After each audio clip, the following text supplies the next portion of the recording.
Wales can get off to a good start here, everything is certainly to play for. Wales have to step up now. Not about performances anymore, it's about results. It's a short corner, and it's well worked, and it's 1-0. I think Wales just needing to have a bit more belief and desire. This is the story of the game so far. Wales have got to have more of a killer instinct here. You know, they've got to really want to score. Wales, the architects of their own undoing. No, it wasn't the start Wales wanted to their Nations League campaign. A 1-0 loss to Iceland despite dominating possession and creating plenty of chances. Tonight, Gemma Granger's side, well, they go again at home, hoping the red wall can inspire them to get off the mark against Denmark. Hello there, good evening and a warm welcome to the Cardiff City Stadium. Not long to go now until the players come out of this tunnel behind me and make their way onto the pitch for this, their first home match of the inaugural Nations League. Right then, the company this evening, not a bad lineup. You wouldn't say no to these three in your five-a-side football team, would you? No to you. Yeah, I'd look after that midfield. Right, let's go for a walk, you three. Katie Sherwood, Helen Ward and Nia Jones, just to give you a proper introduction. We've had a couple of days, haven't we, to reflect on that result in Reykjavik. What do we make maybe of the fact that it was a missed opportunity? Does it still feel like it, Katie? Yeah, I think so. When we reflect on the game, we'll be disappointed that we didn't come away with a result or at least a point. I think we were wasteful in possession. We had a lot of possession, but for whatever reason, we didn't have that quality. We lacked conviction. We got in good areas at times, but that final pass let us down, and we didn't create enough opportunities. So I think on reflection, we walk away from that game, we should have got something from it. Gemma Granger has responded with the one change, Helen. Rachel Rowe comes into the side, Kayleigh Green on the bench. What does that tell us about the way Wales are going to approach this game and the way they're going to set up this evening? Yeah, I think we're likely to see Kerry Jones come into a more central position, a false number 9 if you like, with Rachel Rowe taking her position on the left-hand side and Kerry Holland on the right-hand side. And I think what that will do is change the point of attack. Kerry's really good at dropping into those spaces in that sort of little pockets in front of the back line, which will allow the wingers and Jess Fishlock from deep to run into those spaces, which Wales are so good at, those counter-attack moments, and hopefully we'll see a few of those tonight. Denmark, very different opponents to Iceland, aren't they? But that result against Germany, 2-0 winners, they will come here tonight full of confidence. Yeah, they will, and they're somewhat pioneers in the world of women's football, if you like, and it'll give them a huge boost having beaten the two-time world champions Germany on Friday night. Very organised team, physical, always super fit, disciplined, but also I'm really intrigued to see how they attack Wales tonight, because as we saw on Friday, Wales defensively didn't have an awful lot to do. And actually the number 9 and number 10 tonight for Denmark are ones to look out for. Vansgaard, the number 9, scored a brace on Friday night. 6 foot tall, strong, physical, and can finish as well. And she's serviced impeccably by Pernilla Harder, renowned as one of the world's best players. Sophie Ingle will remember her. She was a world record fee Chelsea player a couple of years ago, plays for Bayern Munich now. So, yeah, really interested to see if it'll be Ladd and Evans that step in to deal with her when she operates in that 10 role, or whether it'll drag back Sophie Ingle and Inghara James. Just to bring you right up to date with another match that's happening in Wales's group this evening, Germany 4-0 up against Iceland. That's later, so that takes them top of the group. Nia, you're going to head to commentary in a few moments, but just before you go, I want to ask you about Wales and the chances they're creating but not converting. 7 against Ireland. Gemma Granger asked about it this week. Not to worry, she says, but should she be concerned and should we be concerned? I think she should absolutely be concerned. I think 3 years ago when she was saying that, absolutely fine, get the players' confidence up. I don't think they had 7 clear-cut chances on Friday, and that's something you say about a striker who's going through a little bit of a goal drought, not when it's the whole team that, to me, look a little bit shell-shocked in front of goal at the minute. If you're not scoring goals, you're not winning games. OK then, I'll get your thoughts on it in a few moments' time. Nia, as I said, going up to commentary with some lovely boots on, so you better get going. I need to strap my ankles. Right then, as you do that, let's hear from the manager, Gemma Granger, who's been talking to Helena. Gemma, one change, Rowe in for Green. Is the plan the same? What are you expecting tonight from Denmark? Yeah, we're expecting a competitive game. The plan for us is the same. We have a really strong squad, so we want to utilise that squad in different ways. Really excited for the game. But yeah, very much the plan is the same, to perform at the same level as we did on Friday. And you've mentioned in the week that you need to be more clinical in front of goal. How do you execute that? I think we have to perform at the same level, first of all. I think we need to create those chances, and we've had a couple of days to talk through the details, and those details are important to us and to any team, really, to score goals. So we want to make sure that we come here, we perform at the level, and we get those details right. And ultimately, Nations League is about winning games and getting points. What is a good result here for you tonight? Yeah, we want to perform and win. You're right, winning games is what we want to do in this Nations League, but what we want to do is consistently perform, find a way to win, because we want to do that next year to qualify for the European Championships. Thanks, Gemma. Good luck tonight. Thank you, Diolch. Yeah, the thoughts of Gemma Granger there. I want to pick up on that point with you, Katie, because it seems to be a concern, doesn't it? And at what point does it become a real issue for Wales? This is international football. This is elite level. We want to see this team qualify and compete at a major tournament. So saying that goals don't count, I don't agree with that statement. Goals count. Goals win games. We have to find a way to unlock stubborn defences. We know we lacked quality on Friday. We need to see better quality here. But I disagree with that statement. Goals count. And as you tell me that, the light show has started here at the Cardiff City Stadium. A bit of Zombie Nation. We all love it, don't we? Just as the sun is setting, echoing around the ground, the 6,000 or so fans here really enjoying themselves. Helen, there has been talk during the week that maybe somebody like Elise Hughes, who has scored 6 goals in 4 matches for Crystal Palace in the Championship, that she could or should come in. But how much of a jump is that in level? Yeah, of course it is a jump, but she's been around this group long enough to know what the level is, and for me it's someone that I got on really well with in my time in the squad. I know how hard she's worked on, becoming a centre-forward, because she played in every position. I think in her first 6 caps, she covered every position on the pitch, but she's nailed down a number 9 role, if you like. She offers a really good platform for a team to build off. She allows the team to grow. She can hold the ball, and it then allows the midfielders, wingers, fullbacks to join in. So it gives that really good platform. And for me, if you've got a goal scorer in form, you should use them. So, okay, it's disappointing not to see her start, but I really hope we get to see a little bit more of her tonight than we did on Friday. Is it frustrating if you're sat on that bench and you are waiting for Gemma Granger to maybe acknowledge how well you're playing for your club? Especially when against Iceland I felt like we needed a plan B, and there's lots of players on the bench who could come in and give you a different dimension to the game, like you said, Elise Hughes, Fionn Morgan, Meg Wynn with their pace. So I think sometimes as a player, whilst you're sitting there, you might be thinking, is the trust there in me? But this is international football. Everyone wants a moment on the pitch. But the bench is there, the depth is there. We just haven't utilised it enough, in my opinion. Okay, well, we are hoping we get some goals this evening. It'd be lovely to talk about them half-time. Thank you for the time being. Right, let's go and join our commentary team. Hopefully Nia has arrived and she's keeping Simon Davis company. Good evening, both. Catherine, a very good evening. Thank you very much indeed. Well, it's caused a bit of a talking point, hasn't it? The comments of Gemma Granger saying that she isn't worried about a lack of goals in her team, as long as her team are creating chances. One suspects, though, that against the quality of Denmark tonight, those chances will be few and far between.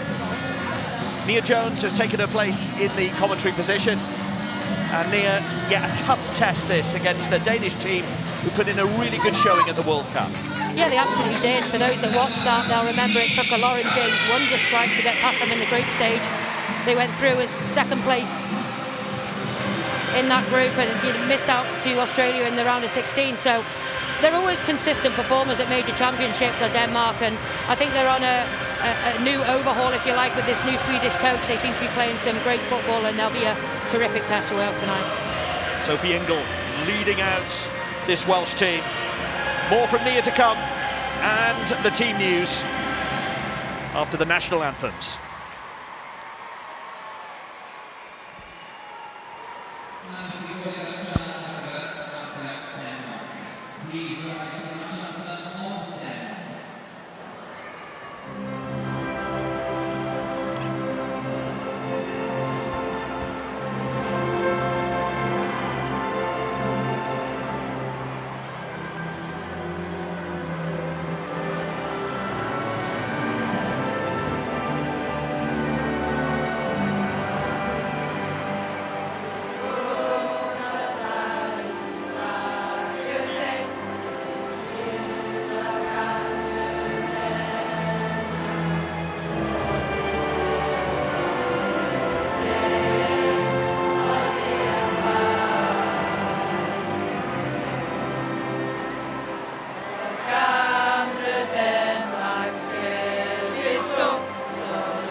Well, Gemma Granger says that the Cardiff City Stadium feels like home for her team.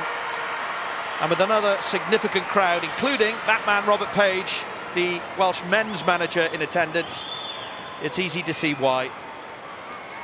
Rachel Rowe is rewarded for her impressive showing off the bench in Iceland with a starting place. That's the only change from the 11 in Reykjavik. Kaylee Green drops to the bench. Captain Sophie Ingle wins her 130th cap. And Ellis Hughes of Crystal Palace again has to make do with a place on the bench despite being top scorer in the Championship this season.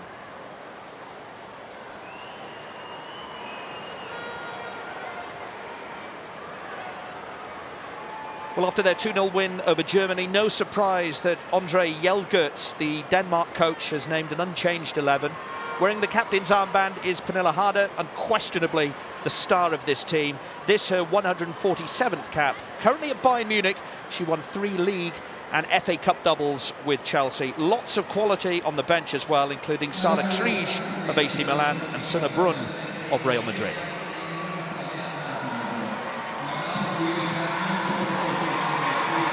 Leading the team of French officials this evening, Stephanie Frappard.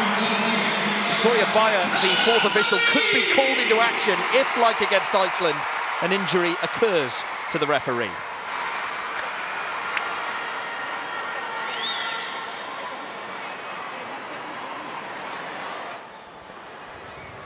A big game for Gemma Granger, and a lack of goalmouth action against Iceland frustrated many, but those players looking to put things right tonight. Amelie Vangsgaard, her brace of goals for Denmark condemned Germany to that 2-0 defeat last Friday.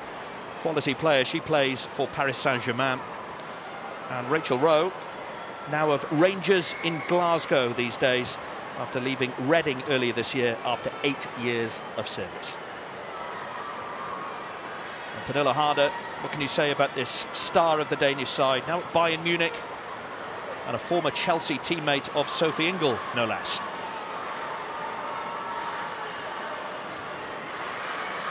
It's all changed for Denmark at the moment, getting used to life under a new coach. Andre Hjelgaard in for Lars Sondergaard, who retired after the World Cup. And he couldn't have wished for a better start to his tenure in that 2-0 win against Germany. It is the first home game in this new competition for Gemma Granger's Wales.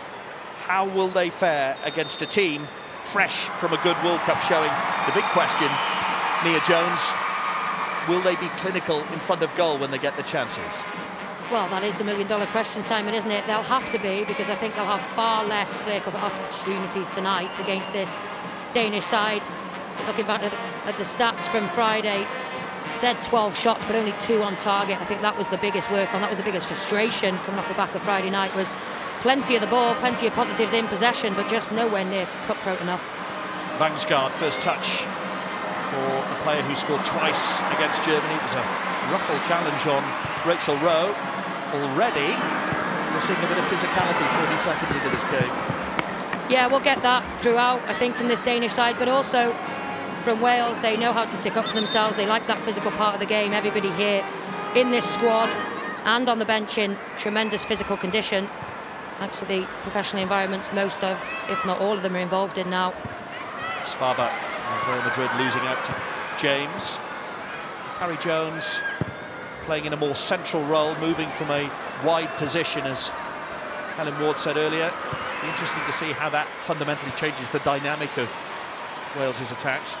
Yeah, absolutely. I'm struggling to recall an occasion where, if available, Kaylee Green has never not started under Gemma Granger. So she's the 2nd highest scorer in this squad. She's got 17 goals for Wales. Jess Fishlock sitting on 36, I believe. But I think that's a huge call from Granger tonight, huge. But also a massive opportunity for the talent that is Carrie Jones. Zvava. Good footwork, but good perseverance also from Roberts. And away from Kerry Holland, playing on this near side of your screen, the bottom of your screen as you see it. Did start on the left against Iceland. Ingle. to Hayley Ladd. Just defensively, aside from that goal that they conceded from the set piece, there wasn't too much of an issue against Iceland. I think Gemma Granger will obviously be disappointed to have conceded from a corner, but it's been such the bedrock of the success of this team, that back four, and now Olivia Clark in goal. Yeah, absolutely, and their Manchester United teammates as well as centre-back partners now, Gemma Evans and Hayley Ladd, really terrific footballers. Guard, sliding interception from Gemma Evans, showing why Manchester United decided to sign her.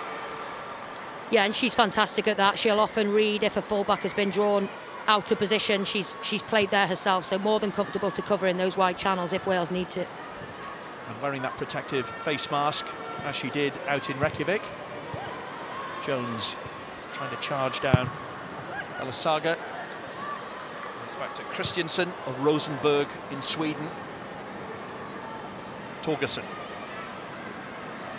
Denmark reaching the last 16 of the World Cup. Actually losing to co-hosts Australia. That was their first World Cup showing since 2007, so be pleased with their showing. Woodham. Too many options here. Tries to find touch. Find it. Spo watched by Gemma Evans. Yeah, it'll be interesting to see Lily Woodham this evening. I think when Iceland did pose any type of threat on Friday evening, it did tend to be down that right-hand side, so on Lily Woodham's side. The charge down in the first corner of the game, which Rowe, as adept at the back as she is going forward. And the first corner of the game for Zvava. Now this is where Wales have to be careful. Yeah, absolutely. It's one of the worst ways to concede a goal, isn't it? Off a corner, off any set piece. You practice them so much in training and they'll be bitterly disappointed with that goal on Friday. No messing from the ref early doors. Major focus on Vangsgaard there. She awaits this Zvava delivery. Real Madrid player. Excellent left foot, but on that occasion the delivery not the best. Wales through Holland, struggling to clear it away. And anywhere will do. Good save, Olivia Clark. And Harder on the turn. Well, it's a penalty. Well, it was Harder who swung a right foot at it. And I think the Welsh players in disbelief here. I think the former Welsh players in the commentary box are in disbelief as well, Simon. I think they've done their homework here, Denmark. The delivery went into that really awkward area between the zonal defenders. There it is. It's a total swipe from Rhiannon Roberts. And in fairness, it's a great spot from the referee. She goes to strike this one. And it's a kick in the back of Vangsgaard's leg, isn't it? It's a clear penalty.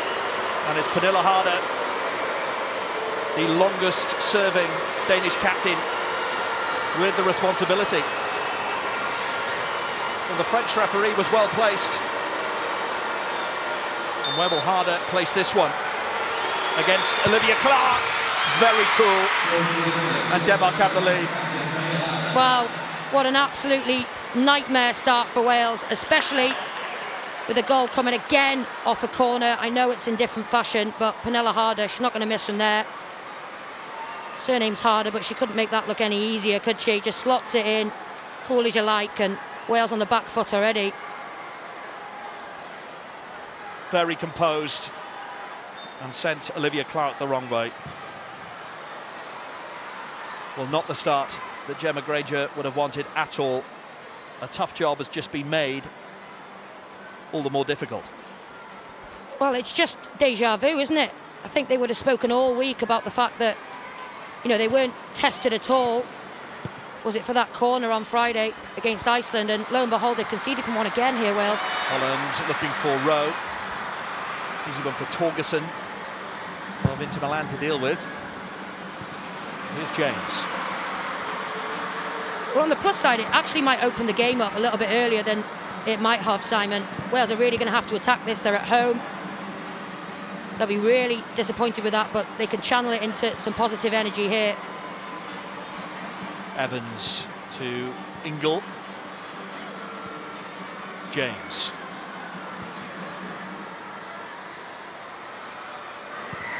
Well, it's a test of character more than anything now. Still plenty of time left for Wales to get back in this game, of course, but got to find the back of the net, which they didn't manage to do against Iceland. Here's Holland. And that will be a simple one for Christensen. But I think Gemma Granger was pleased at least that players like Kerry Holland were providing Kayleigh Green for most of that game in Reykjavik.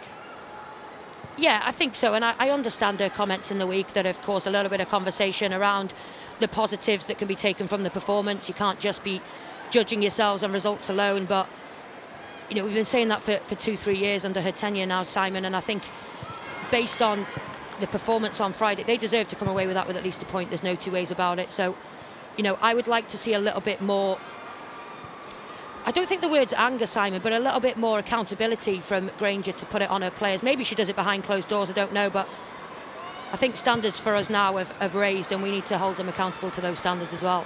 I was talking to Gemma Granger in the week about her tenure so far. I think Vangsgaard might be a yard or so offside there. The flag stayed down, but since 2021, when she took charge, Wales did actually play Denmark. I think it was in Granger's second game in charge. And she feels that progress has been made since then, and certainly a lot has happened. That heartbreaking defeat out in Switzerland costing Wales a World Cup place, but she feels there's progress. I do agree. I do think there's a clear style of play more often now. I think we saw that evidently against Iceland. Fullbacks playing really high. Ingle and James, the technicians, have the freedom to drop in, get on the ball and orchestrate play. But I still think unless it's resulting in goals and results, Simon, there's not an awful lot of point to it. Gemma Granger in conversation with John Gray, assistant manager.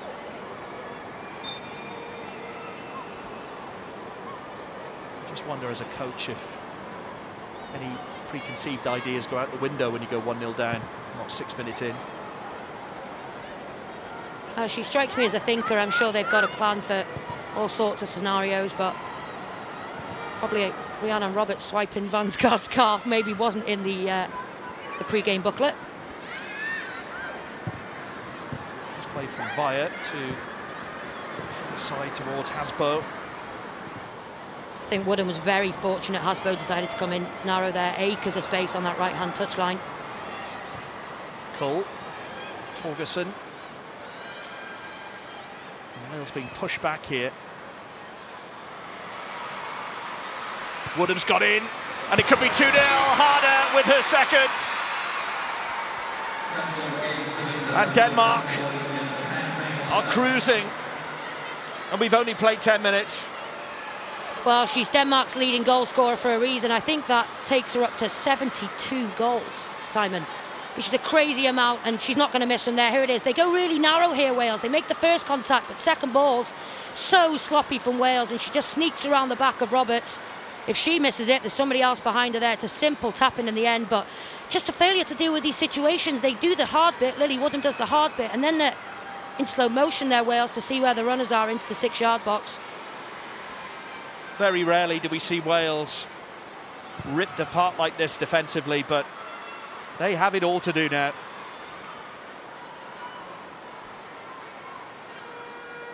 And it's just so different from what we're used to seeing over previous campaigns, which, you know, under Jane Ludlow, Jarmo Matikainen, Wales were traditionally very astute defensively, organised, disciplined, but didn't offer an awful lot, if anything, going forward.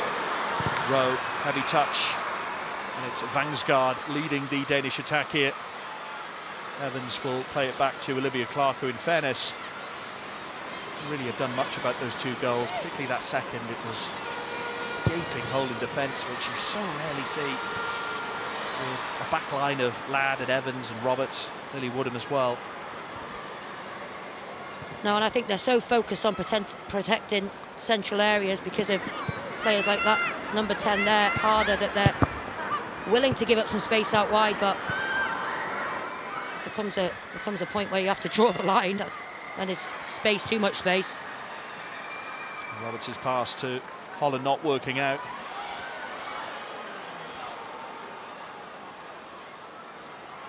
Wales, by its very nature, being in Group A, it was always going to be tough against opposition like this. And there's a man who knows all about expectation. And when you play top opposition, sometimes you do get punished. Yeah, absolutely, and it's that clinical fashion in front of goal again, isn't it? 2 opportunities in 10 minutes for Denmark, and they're 2-0 up. It's harsh lessons at this level, but it's the group they want to be in. It's like Granger said, it's a perfect dress rehearsal. Were they ever to reach a major championship, these are the calibre of players and teams they will have to compete against. Foul by Ladd. Late challenge on Harder. I think it was more the quick feet of the latter rather than any malice from Hayley Ladd. Yeah, and this is what was, for me, the most difficult bit about playing centre-back, is actually when you have players like Harder operating in that half space between the midfield and the back line. It's, do I step out and deal with her and leave space in behind, or do I drag a midfielder back? And that's the headache they'll have to combat for the next 90 minutes, I think. Good tackle from James, denying Pedersen. Rowe. Kelly Jones beaten to it.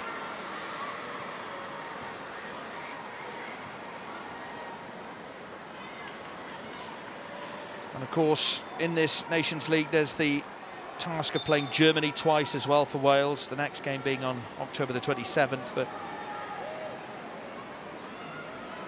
just avoiding relegation in this League A would guarantee at least a playoff looking ahead to the Euros in Switzerland. So that's the benefit of staying amongst the top teams.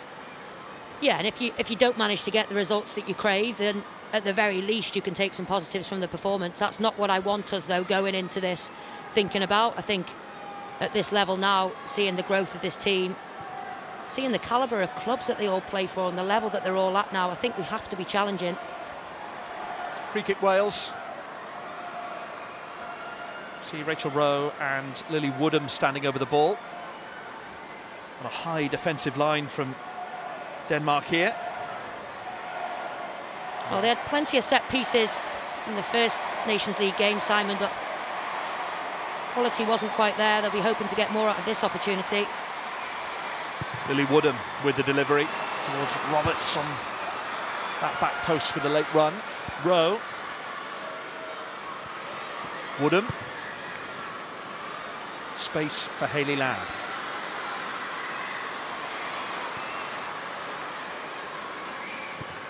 Here's Woodham again.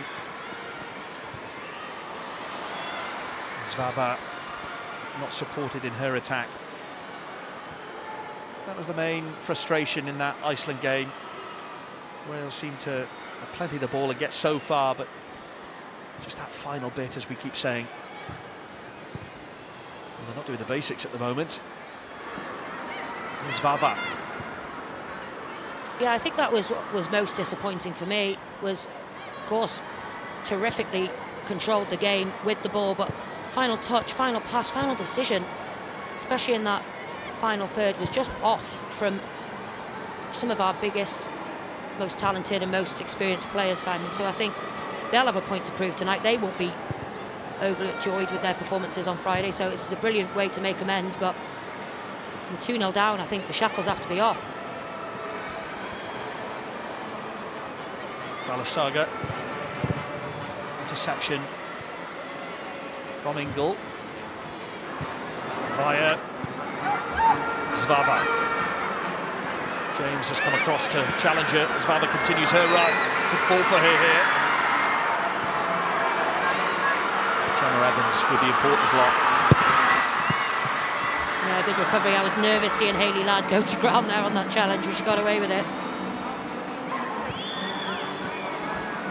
As we say, it's difficult to compare the two performances because of the difference in quality of the opponents, but also they are more likely to dominate the ball here, and traditionally Wales have actually been better when they've had to counter-attack, Simon, rather than have to be creative around a low block. Goal, looking for Hasbo. Really Woodham just protecting that ball out for a goal kick. She has got it, I think. Well, Denmark was a real achievement for them to get to the World Cup. As I said, they hadn't been there since 2007. And it was benefiting from the expansion to 32 teams from 24 for the tournament. And despite that Australia defeat, they ran England really close in the group stage as well, only losing by 1-0. Yeah, and they're such a passionate football nation, as I've said.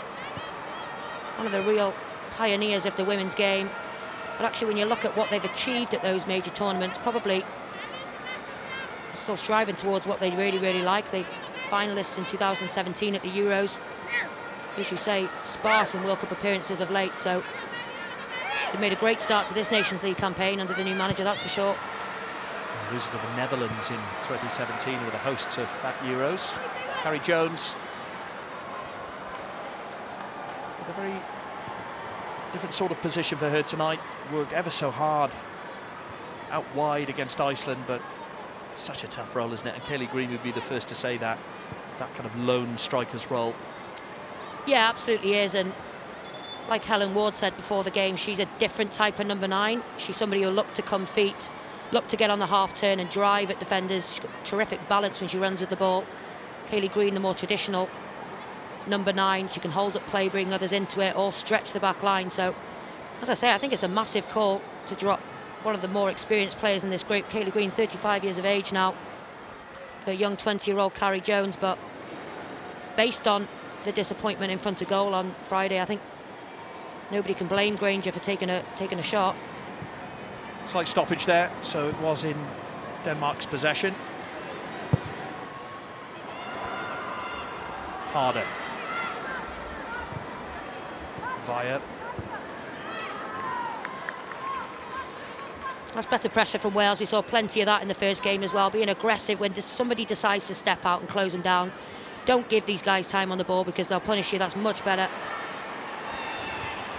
We've been used to seeing Wales under Gemma Granger in this sort of position. 2-0 down so early on in the game. More often than not, games tend to be tight affairs, but Wales can get a goal back, who knows? Roberts. Denmark under pressure from Rowe, offside flag. Because it's suddenly 2-1. Becomes an entirely different scoreline. I mean, that's the big question. Let's get Helen Ward's view on things. And Helen, 2-0 is a huge task now, a huge score to try and overturn. Yeah, it is. It's been sloppy since kick-off, hasn't it? I mean, I'm not sure what happened on the kick-off, but somehow gave away a free kick right from the off. And then from then, it's like they've never recovered. They've been sloppy in possession. The press has been really passive. Just seems like they've been caught in headlights. It's almost as if they don't know what they're doing out there, which I'm sure isn't the case, because they would have worked hard on, analysis and looking at Denmark as a team. And yeah, it's just been a really sloppy start, but hopefully they can pull themselves together. Thanks, Helen. And a flag against Zvava, former Wolfsburg player. Yeah, I think that's the word to describe it, as Helen used there, sloppy. Yeah, it is, and they haven't had much of the ball really to put any passages of play together. But that's what's really disappointing, like Helen said, is when you are that sloppy, when people start to question that they know what is going on. Like she said, the level of preparation that these players do now with this management team is meticulous, let me assure you. They just need to get a foothold on this game somehow, Wales. Throw in. Kerry Holland beaten to it there.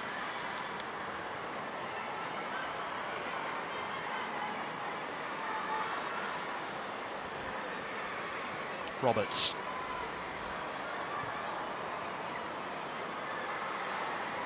Jess Fishlock with a rare touch. We haven't mentioned her much, and it was surprised to see her not as dominant out in Iceland either.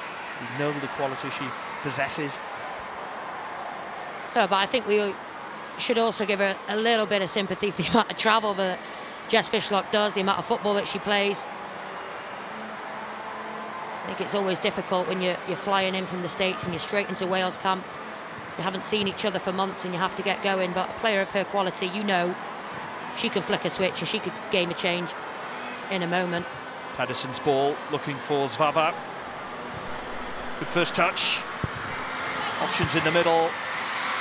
Clearance from Hayley Ladd. Yeah, good position at the front post from Hayley Ladd to clear that one. There were plenty of Danish players arriving. It was just such a quick switch of play, wasn't it? From right to left for the visitors. Yeah, and that's the risk when you try and keep things really narrow in your banks defensively, as Wales are trying to do. They're trying to shut off that ball side option and congest central areas, but against this type of quality, they can spot and hit that spray pass. Cole. Good footwork. It's opened up for her. Well, the simpler option would have been the short pass to Torgerson, but she had stars in her eyes there. Yeah, I can't believe she manages to wriggle through, gets past Fishlock, skips past Ingle. James is behind. Don't blame her at all for taking the shot, young Arsenal player.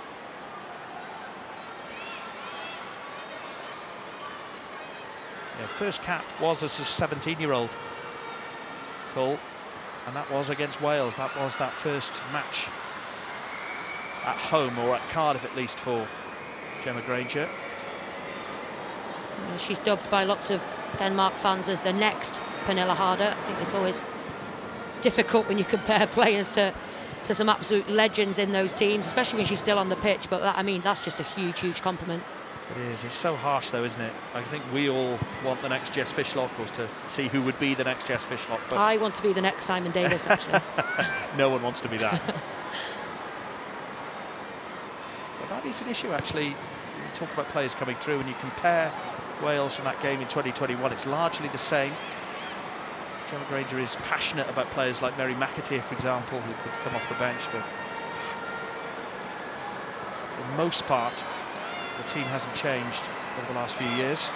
There's Rachel Rowe, the only change from the Iceland game for this evening. Carrie Jones finds room to Fishlock.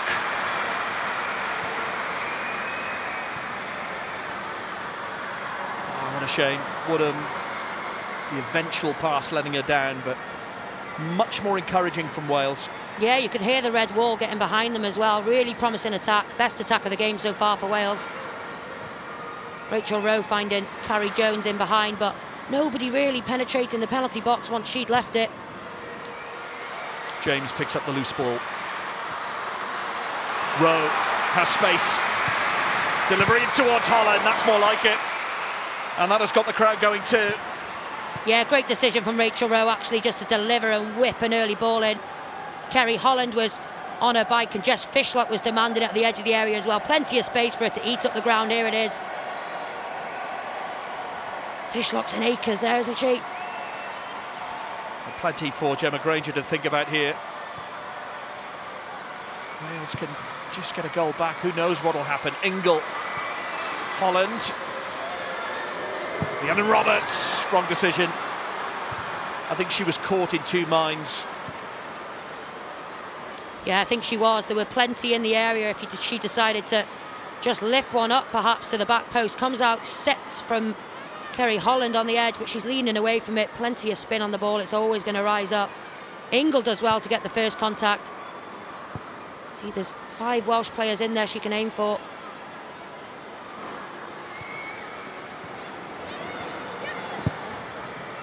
Ball back to Sorensen. Plays for Hammarby in Sweden. Via. Good pressure this from Carrie Jones. And that is not a free kick. Well, you can hear what the crowd think of that. She'd worked ever so hard to win the ball back, but in the meantime, Wales have got to be careful of the counter-attack here. Harder. And once again, Gemma Evans there, guiding it to safety, but Wales perhaps unfortunate not to have the free kick. Oh, definitely. Carrie Jones playing on the front foot. She's got terrific closing speed. To me, she wins this clearly. The ball is in her possession then. She's brought down. Cynically brought down. Not sure how that is not a free kick. And actually, left Wales scrambling at the back were it not for Gemma Evans. Pedersen of Inter Milan even seemed to stick a hand out there as well to impede Carrie Jones. Stoppage here. Olivia Clark is down.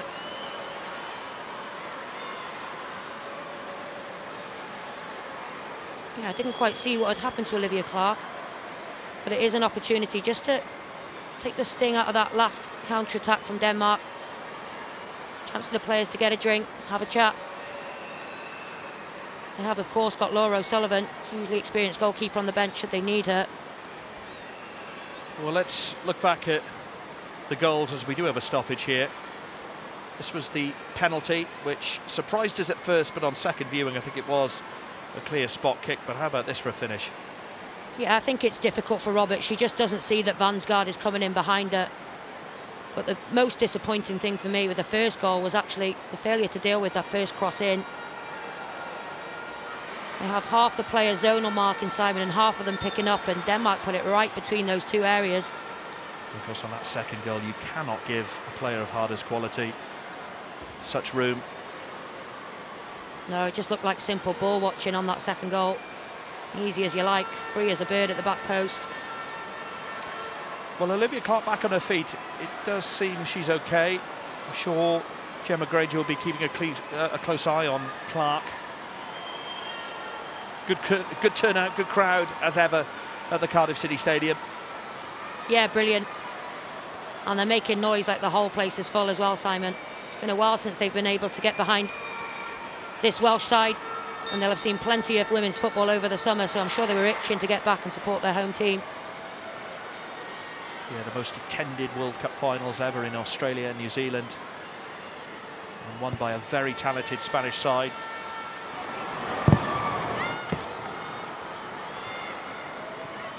Woodham with the throw for Wales. Plays at Reading.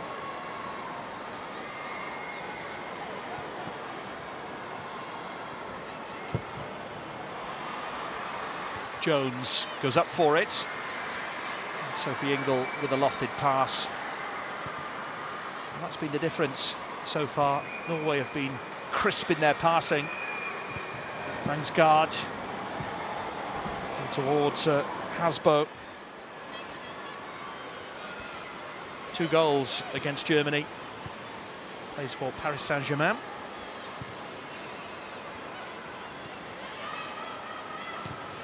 It's a poor pass from Holland, and I think Helen Ward hit the nail on the head. Wales just haven't recovered from the early mistakes that they made, and on that occasion Gemma Evans did well to get distance on the header, but there's a nerviness about Wales.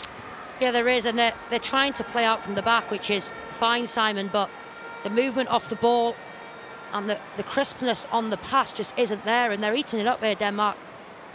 Their press isn't particularly world-beating, but they're managing to win it back in 2 or 3 phases. Torgerson trying to spread that pass out towards Cole, and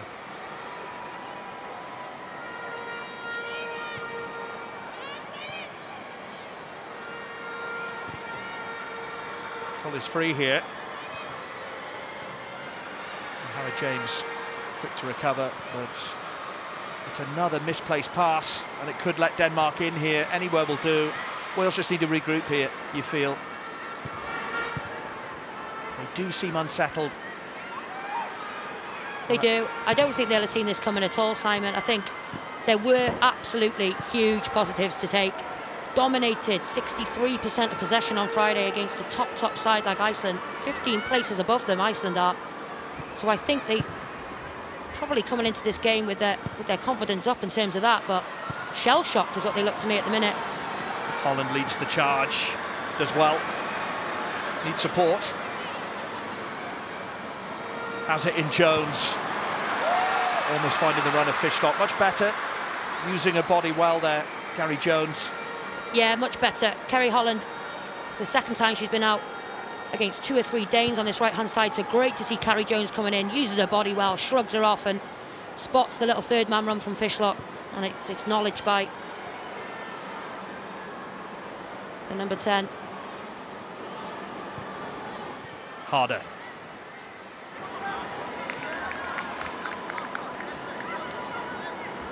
Roberts wants to take the throw quickly here, not too many options.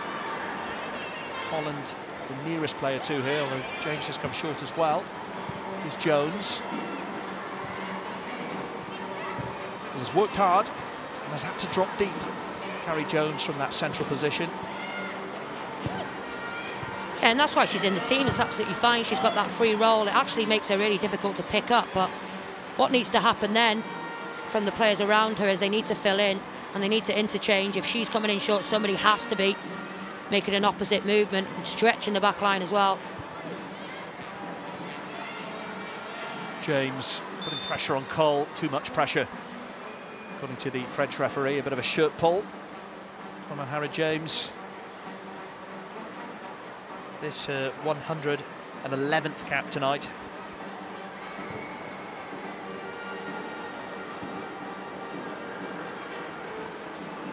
Balenciaga. Via. She played youth football with Christian Eriksen in her hometown. She's on the ball now. And the pass is found at Vanguard. Zvava. Deft little ball in towards that penalty area, and under the circumstances, Woodham did well. She did. She covered really well. Tracked the run. Got good contact on it. It's not a bad person to play heads and volleys with, is it, Christian Eriksen?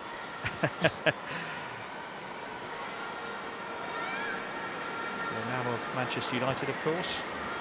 Here she is on the ball again via. Currently playing at Everton. And well, Christensen has come way out of a goal here.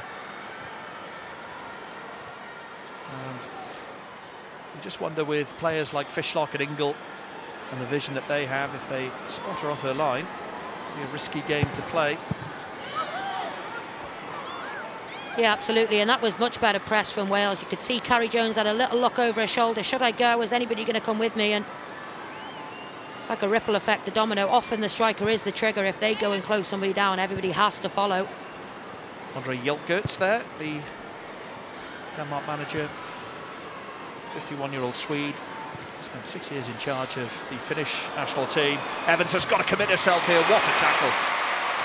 Crunching tackle from someone who never shirks a challenge. No, you could probably tell that by what she's wearing on her face. She's had a strong game so far, Gemma Evans. She really needs to get that one absolutely right, and she does.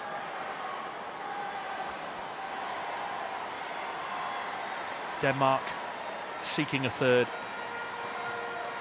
Just feel a third would really kill off this game, and that's what Wales have got to avoid at all costs here. Via a beautiful pass out towards Torgersen. Gallagher. Sorensen. Svava inching forward. Gets around Holland and Roberts. And the tackle from Fishlock was a late one. It will be a card here. Yeah, she can protest all she likes, Fishlock. I think she knows she caught her late.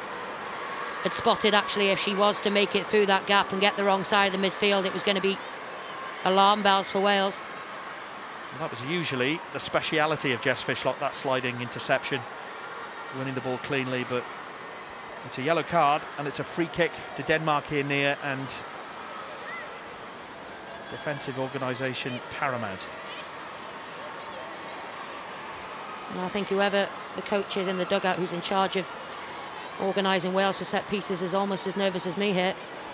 And it's Hasbo, who's a football in Harvard in the United States. And a three-woman wall to get this ball over. I think that it's in shooting distance, but it's a ball that is far too close to Olivia Clark. Easy one for the Wales keeper. Yeah, great to see her come off a line and collect that, take the pressure off her back line. Blocked the run really well, actually, Hayley Ladd. Rowe hasn't had too much space to show off her pace, which was so effective off the bench in Reykjavik. Yeah, and it'd be interesting to see how long she manages tonight, Simon, coming back from injury. Another misplaced pass, and Denmark on the charge again. Vangsgaard. And luckily for Wales, late runners into the box. Hasbo, perhaps the only of them. But Wales cannot afford to give the ball away so cheaply. Yeah, and they're really insistent, aren't they, of trying to play out of these difficult areas, even though momentum is all with Denmark at the minute. And I'm just wondering if that's sometimes what Kaylee Green did give you. If you were in trouble and you needed to just relieve a little bit of pressure, you could knock one in the channel and she'd chase it for all her life's worth. I'm not sure they've got too many other direct outlets this evening, Wales, to just relieve that pressure when they need it. Well, both teams have had a tight turnaround in games, both played on Friday, of course. Denmark at home, Wales away, so it does even out in terms of miles and distance. Do you just sense that there is a tiredness about this Wales team tonight, maybe? Or is it just about quality? I just don't think they should be tired now, Simon. As I'm saying, they're all full-time professionals. They'll have had a very efficient plane get them from one base to another. They'll have been in camp together. They'll have the absolute best preparation, recovery, nutrition. So them themselves wouldn't like to use that as an excuse, I don't think. What a bit of skill from Vansgaard. She's away and she's got options. Vava in the middle, goes past Roberts. It's Harder! So close to a hat-trick.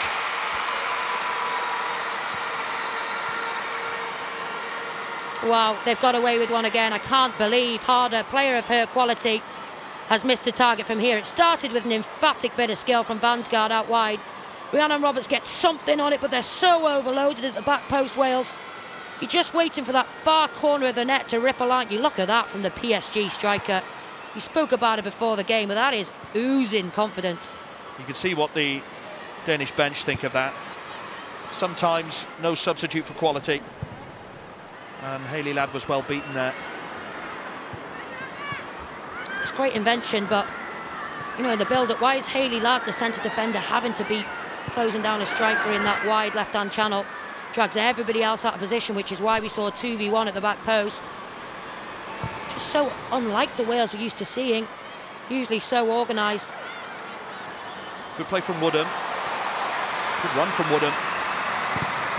Tried to find Rowe. Second opportunity to do that. You just like to see the likes of England Fishlock just get on hold of the ball, use their experience and just calm everything down. Everything seems quite rushed at the moment for Wales. Yeah, you're right, and this is what we can see more of with England in that deep midfielder role, is actually dropping in and getting on it. That's who we want on the ball. The period of possession will do them the world of good here. And Sophie Ingle, someone who knows all about Pernilla Harder, played together at Chelsea, winner of 3 League and FA Cup doubles at the Blues. Rowe has done well. Done really well to keep hold of the ball there. Roberts has spotted the run of Holland. Via has followed her. Holland. Well, that's a promising bit of play again from Wales. Rachel Rowe coming in, getting rid of it at just the right time. Bit of space for Kerry Holland. First time in the match she can drive at her player 1v1, but actually you have to say Via deals with it really well. No angle to whip the cross in.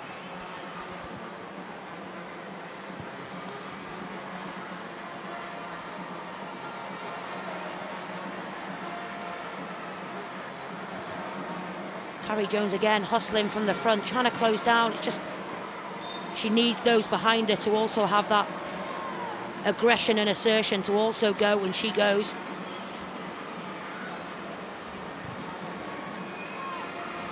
A late challenge from Kerry Holland. Torgerson. Asbo.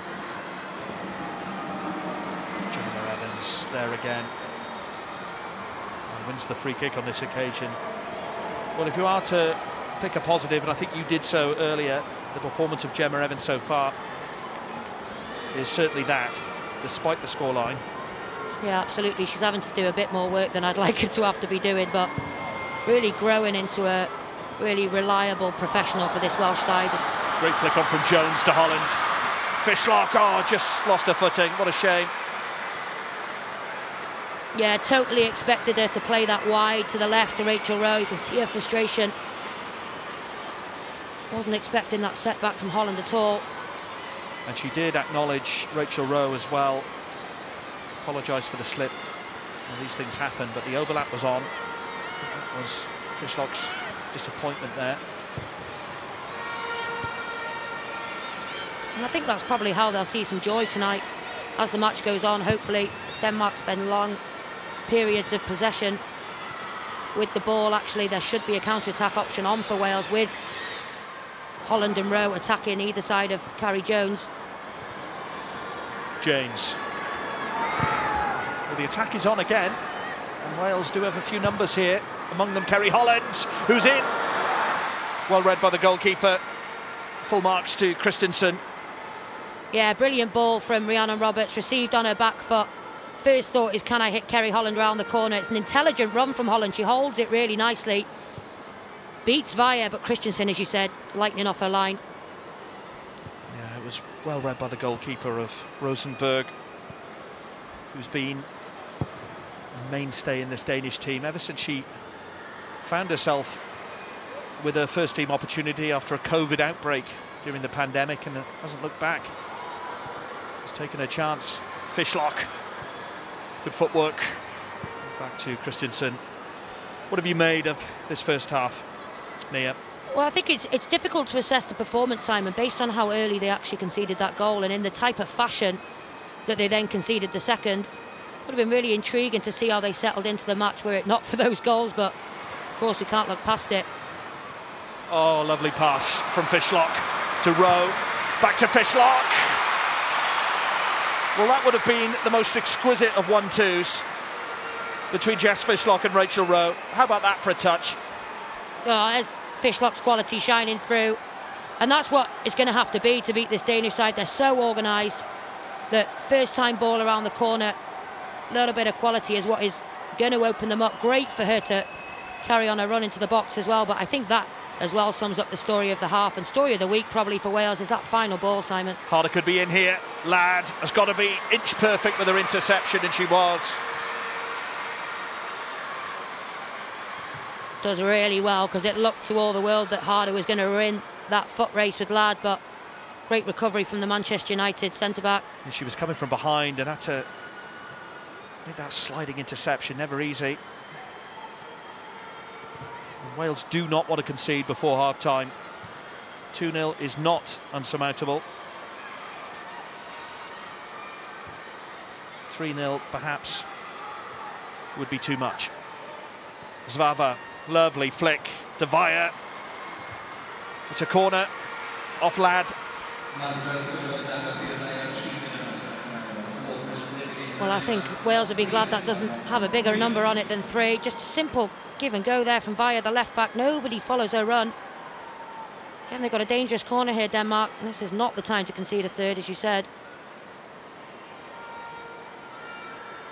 Hasbo with the corner kick. In added time in this first half, it's a floated ball in towards that back post. It was an awkward trajectory for Wales to deal with. Yeah, it was, and it's Rhiannon Roberts that eventually attacks it, but because she's standing in a zonal area to start with, it's really difficult to generate a good, powerful clearance from a standing start. But Rhiannon Roberts, who made that wonderful goal line clearance against Iceland.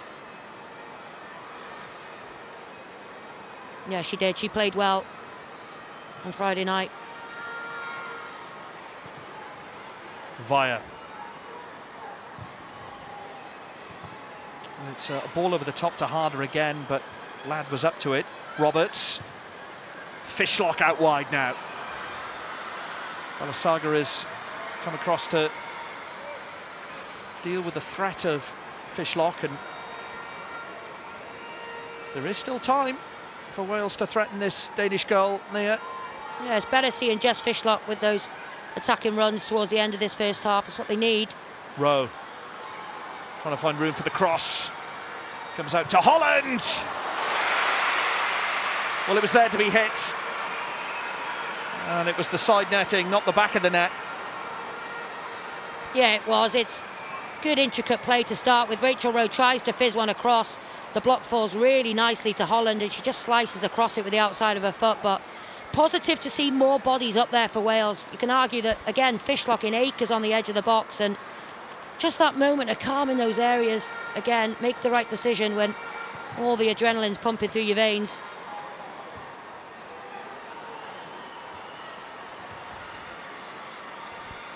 It'll be interesting to know what Gemma Granger will say at half-time. Huge team talk ahead. Harder to Torgerson.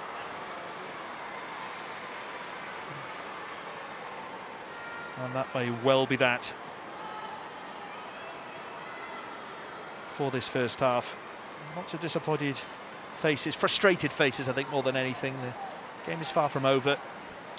Yeah, absolutely. And you know, I laugh at the standards that we're holding these guys to now, because if we played Denmark even 5 years ago, Simon, it would have been shut up shop from the start and let's just try not to concede. And that's not the way that this team wants to play. It's not the way that Granger sets them out to play. But 2-0 down half-time is disappointing. And quality has shone through so far, particularly the quality of Pernilla Harder. 2 goals from the Bayern Munich player means that Denmark are in full control. Jess Fishlock has shown glimpses of her brilliance, but Wales will need to be brilliant if they're to overturn this one. Half-time, Wales 0, Denmark 2.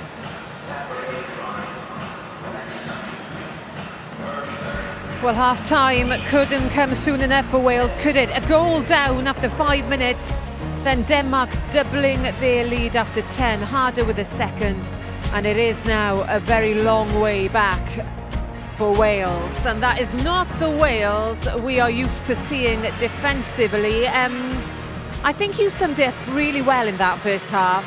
Sloppy, Helen. Yeah, right from kick-off, they just didn't look like they were at the races. They have grown into it, I have to say, after the opening 2 goals, but you can't give a team like Denmark those opportunities. And in possession, although they didn't have a lot of the ball, they were very, very loose. And that is uncharacteristic, and then defensively switching off in key moments, and it's really cost them. Interestingly, Gemma Granger went to the World Cup to do her homework on Denmark. Denmark have most definitely done their homework on Wales this evening. Yeah, they're pressing us high, they're making it difficult for us to get on the ball.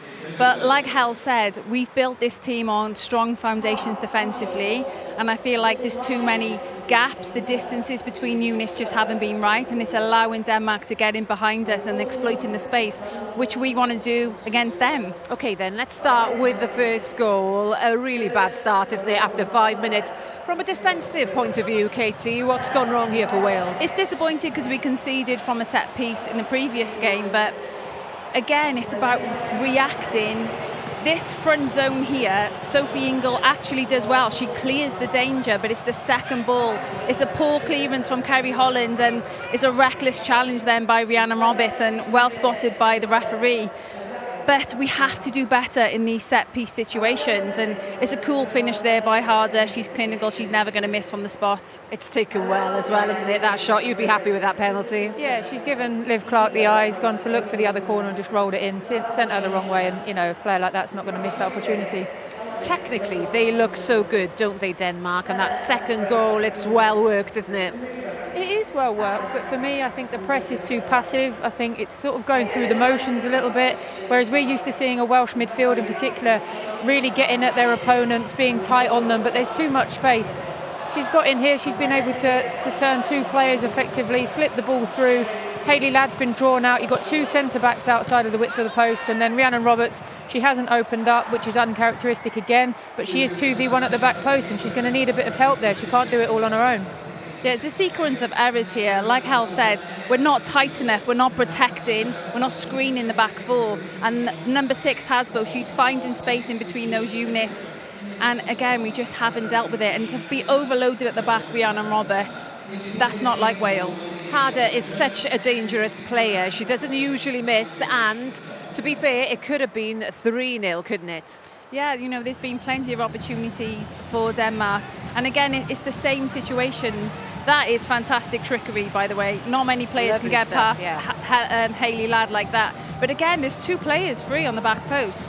If I was Rhiannon Roberts, I would be screaming at Kerry Holland. I'd be screaming, at the midfielder on that side. Where is my cover? Where's my backup? She's being left isolated too many times. It's an outrageous touch, though, to be fair, but Hayley Ladd shouldn't need to be out that wide. She's a centre-back. She shouldn't need to be on the touchline, so something's gone wrong in the build-up. It is wonderful skill from Vansgaard, and as I said, Hayley Ladd doesn't get beaten easily, so you have to give her credit on that one. OK, so 2-0 down. It's a long way back, but we have seen some positives from Wales in that last 10 minutes. Jess, Fishlock is coming into the game a little bit more. Yeah, we need to be higher at the pitch. We don't want to be, you know, like we said, setting up so we don't get beat. We need to get Jessica Fishlock on the ball. She needs to be doing the same role that Hard is doing, in between those half spaces. But again, it's when we're in these positions, it's just that composure and making that right decision in the final moment. What more do you want to see, Helen? I want to see more of this. What we're seeing here is the opportunities we're almost carving out are coming from those balls in the channels, in behind, where we've got runners, Kerry Holland, Jess Fishlock. Carrie Jones, I think, has been effective when she's had the opportunity to get on the ball. But it's those spaces in the channels, in behind fullbacks and in behind centre-backs that will really make count. But we have to make more of it once we get in those areas. OK, there's so much more to discuss, but take a little breather because we're going to go and join our reporter Helen, who's also got some company. Yes, I am joined by Hannah Kane. Hannah, thanks for joining us. Obviously, we're glad that you're here talking to us, but we'd rather be seeing you on that pitch. Talk us through the injury that's keeping you out at the moment. I tore my quad a few weeks ago, so it just made me miss out on this camp. Only slightly, a few days short. But yeah, I'm gutted to be stood here, even though it's a pleasure speaking to you, but hopefully I'll be fine for next camp. Hopefully, because how disappointing is it to miss the first 2 games of the first ever Women's Nations League? Obviously, I'm devastated. I was really looking forward to it, and it had been my first proper games back. I've had a few friendlies back since the ACL injury, so I was really looking forward to this, and obviously it's always disappointing missing games, but yeah, I'm looking forward to the next camp.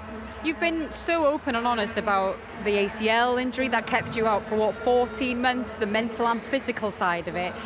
How tough has this one been, knowing you were so close for these games? You know what? In comparison to the ACL, it's not actually been too bad. It's not been bad mentally, but obviously I knew that I was going to miss out on this, so I got my head around it quite soon, and I think going through what I did with the ACL, that made it a lot easier to go through something similar again. But yeah, I've had a lot of support, and yeah, I'm just looking forward to being back. Yeah, and hopefully there's a long time till the next injury now. Talk us through your thoughts on that first half then. Wales will be gutted to concede those first 2 goals so early on in the game. Yeah, disappointing start. I think the girls know that. They'll be looking forward to getting back out on the pitch to make things right. It's always hard. We're playing against a top opposition here, and that's the standard that we've set ourselves for us now.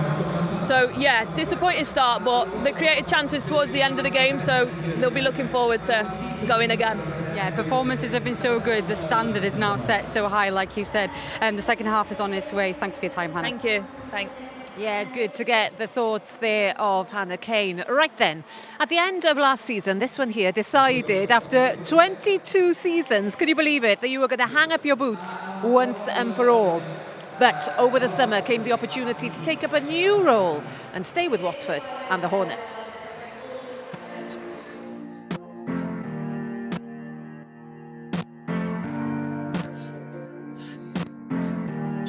I was keen to stay involved if possible with the club after retiring.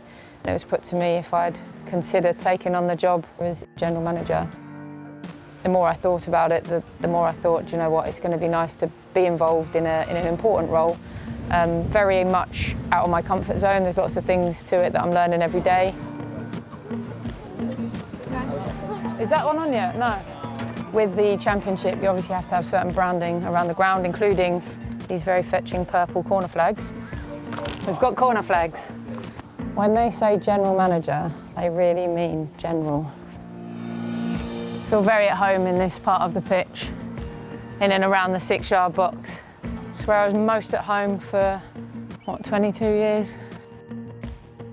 All contributes to your step count, doesn't it? Having someone like Hells with a calm but very heard voice within the change room, it really helps everyone. There we go, 4 out of 4, done.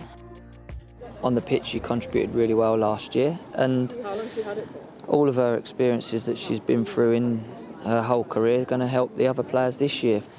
to keep her around now and still be able to have that influence is really important for us.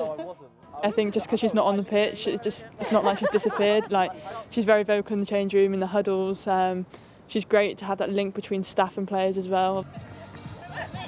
Do you know, I don't miss the playing, but I miss this. You know, that space between your warm-up and then going out to play, where the adrenaline's up, you're ready to go, you know, you're going to war with your mates. That's the one part of the game that I think I'll always miss. It's nice to still be part of that, but to then not go out and there, you know, I lose control. I can't influence the result. Whereas obviously as a player, you can have a little bit more.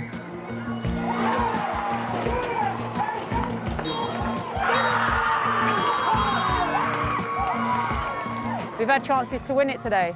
Not a problem, they'll come up again. The best thing is that we're creating. The worrying thing would be that we're staying in games having lots of possession and not creating, but we are. So believe in that, believe in what we're doing, we go again. A couple of things just to tie up and submit the team sheet and the result and stuff, and yeah, that's me done. I'll go home and have a nice roast dinner. Going home for a roast dinner, I love that. That I had to cook, by the way. Oh, you had to cook? Yeah. I thought somebody would be cooking for you, fair play. It must be a real tough job, isn't it? Being everybody's mother, I guess, when you're a general manager like that. It is. I mean, I suppose I took that role on a little bit anyway when I was playing. I was always the mum of the team, and Katie can sympathise with that because she was very much that as well when she was playing. But yeah, it's a very general job. It's a lot of people's responsibilities probably rolled into one, but it's one that I'm trying to enjoy and tackle and do my best at. And I've got a good team of people around me, both at the club and at home, who are supporting me. So I'll give it a good crack and see where we end up. But I guess it's nice to still be involved, having done so much. And of course, Wales' top ever goal scorer. So to still be involved must be quite special. It is, yeah. And you know, I try not to get too involved on the football side of things because that's not my job. But if anybody does need any advice or the coaches want my opinion, then obviously I'll offer it. And you know, having played the game for so many years, I'd like to think there's a little bit of knowledge that I can pass on to others. And yeah, I mean, you'll never beat the feeling of scoring, especially out here on this pitch. I think it was actually 10 years to the day that I played my 50th game here and scored in a qualifier against Belarus. So yeah, it was amazing times, but you know, move on to the next step. Have you still got your boots? Because they could do with a bit of that this evening, couldn't they? We're seeing you there with the players. I guess this job really bridges that relationship between maybe the manager and the player. Yeah, I think so. I'd like to think I've still got a good relationship, and because it's so soon after retirement that I've stepped into the role, there's a lot of players that are still at the club, obviously, from last season. So I hope that they feel like they've got a friend that they can talk to that can maybe help them, help make things happen, and they know that I've always got their best interests at heart, and if I can't get something done, there'll always be a good reason for it, and it's not for a want of trying. And I guess as a former professional footballer, you want to still be involved. I know you are, through your kids still, Katie. Yeah, you know, it's a difficult transition to make from a player and then when you retire, because all you've ever known is your life is, you know, training, watching what you eat, trying to stay in the best, you know, shape possible, and then transitioning to something else. It is difficult because you have to try and accept that that part of your life has now changed. But, you know, Hells is still in the game, and I still feel privileged that I'm, you know, here today talking about the game through the media. But it's a difficult transition to make, but again, trailblazing, showing how it's done. Well, thank you for letting us follow you around for the day. A real natural. Like a presenter, I think I need to be worried. Right then, let's have a little look at the table then for Wales as it stands at the moment. Group A3. Denmark are top as things stands if they get the second win, and they're looking good for it at the moment. Germany, earlier they beat Iceland 4-0, so they are second.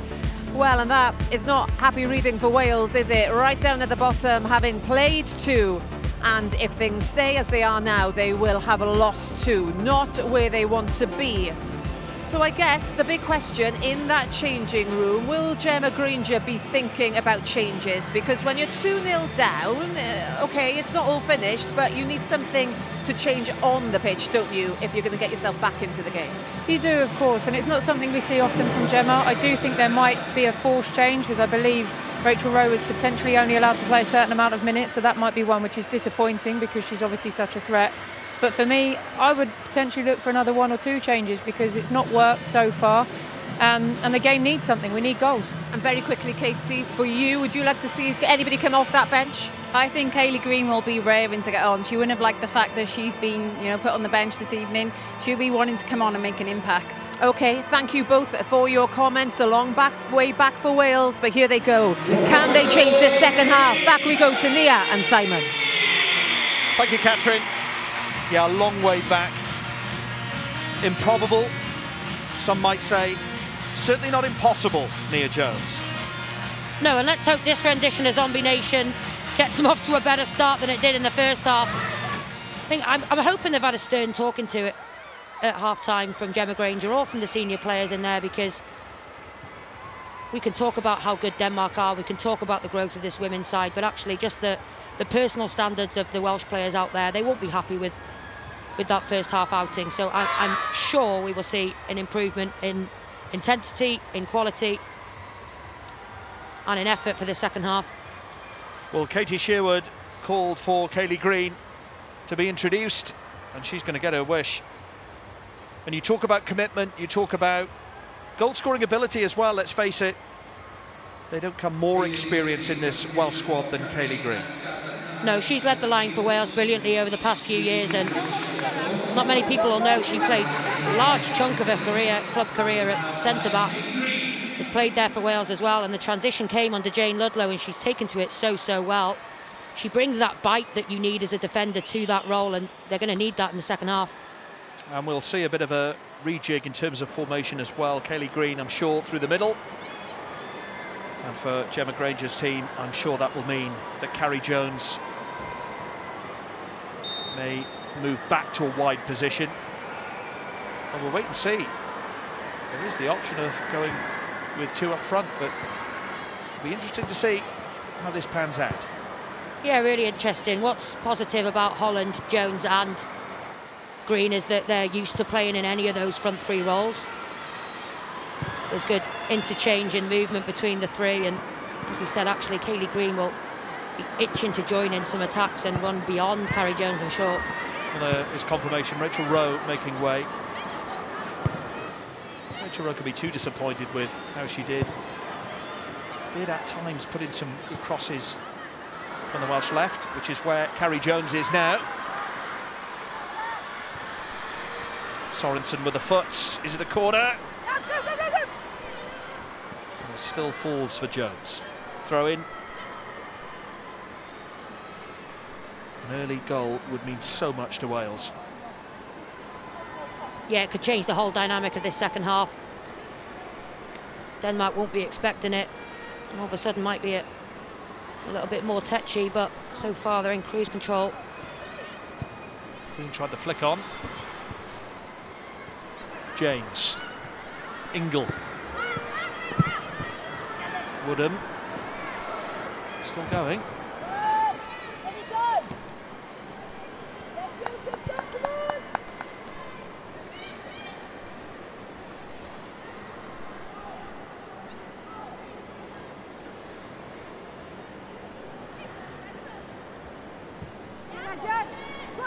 I don't want to see foul throws given in football, but I'm not sure that was the most legal of ones. Yeah, I was about to say the referee let it go. Roberts. And Kaylee Green started the game against Iceland.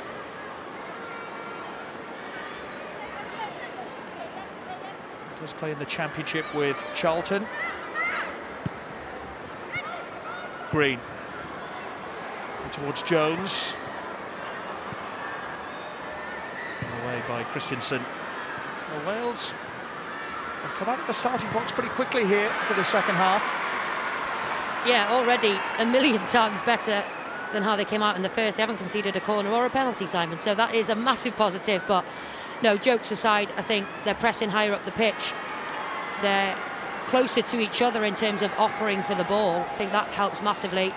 There's a player who'll be itching to get on the pitch and show what she can do as well. Elise Hughes of Crystal Palace, 6 goals so far in her domestic season. She scored 4 in one game a couple of weeks ago. So if you're looking for somebody who's fizzing with confidence in front of goal, she's sat with a bib on. There have been calls perhaps to get a starting place because of her form for Crystal Palace, but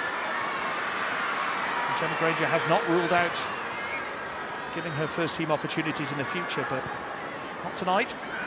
She may come on. Oh, look at that from Kaylee Green. Well, more often than not, she goes off the pitch with muddied shorts because she is so committed. Yeah, textbook Kaylee Green there. Will work her absolute socks off at both ends of the pitch for her team, and she's probably been sat there with a fair bit of frustration, actually, that she wasn't a part of that first half, so channeling it in a fantastic way there for her team. The ability to get down, win the ball, and also make a simple pass, brilliant. Always breathless work from Kaylee Green. Carrie Jones has worked hard so far as well. Pressure on Christensen. Saga. Attempted pass to Zvava. And Denmark still going with Vangsgaard. Mazy run from Harder, set it up, but Olivia Clark quick off her line. She seems to glide across the pitch, doesn't she, Simon? Nella Harder, as soon as she gets the ball here, it's a bit fortunate, ricochets off Holland's challenge, but just ghosts past James as well, and she'd have been onside had she got on the end of that Vangsgaard. Clark as well, come off her line.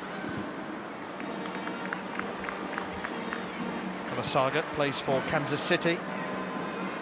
It's wait 5 years between her second and third caps, but is now a regular in this Danish team. Sorensen. Good play from James. I thought she'd won the ball there. Denmark's so adept on the ball. And here goes Torgersen.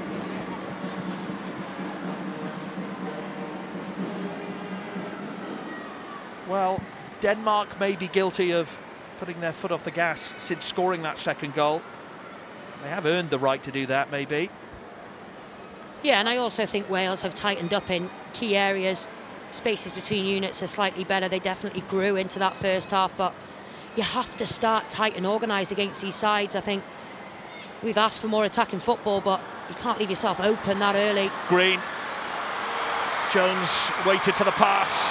Fishlock. Fishlock! That's more like it! Magnificent! Magnificent! From Jess Fishlock. It's the moment of quality that the fans have been craving. Oh, listen to her roar, never mind the red wall roar. Fishlock cheat code activated again for Wales. They do really well in this build-up here. Kaylee Green, the substitute, involved. Brilliant turn from Carrie Jones, nutmegs the midfielder, and you're begging for Fishlock to hit this, and boy does she. Top corner, she finds herself in acres of space here. Just watch how she drifts into this attacking position here. Brilliant run from Holland, just to give her something to think about, and terrific from the number 10. And you can see what it meant to Jess Fishlock. Whenever Wales need a moment of brilliance, more often than not, their number 10 provides it, and it's game on. Well, and that is why she's still so important to this side. She is one of those players, those X-Factor players that they could be having a quieter game, but by gosh, don't take your eye off them. And there's a spring in the Welsh step now. They've started really well in this second half. Credit where credit's due, and they've got the goal. Absolutely, much more like it. Aggressive from the front, more organised in wide areas. Dealt with those cross-field balls really well. Towards Jones, Roberts stepping forward. What sort of response will that bring about now from the Danes? Well, a big crowd inside the Cardiff City Stadium, and Jess Fishlock getting the crowd on their feet.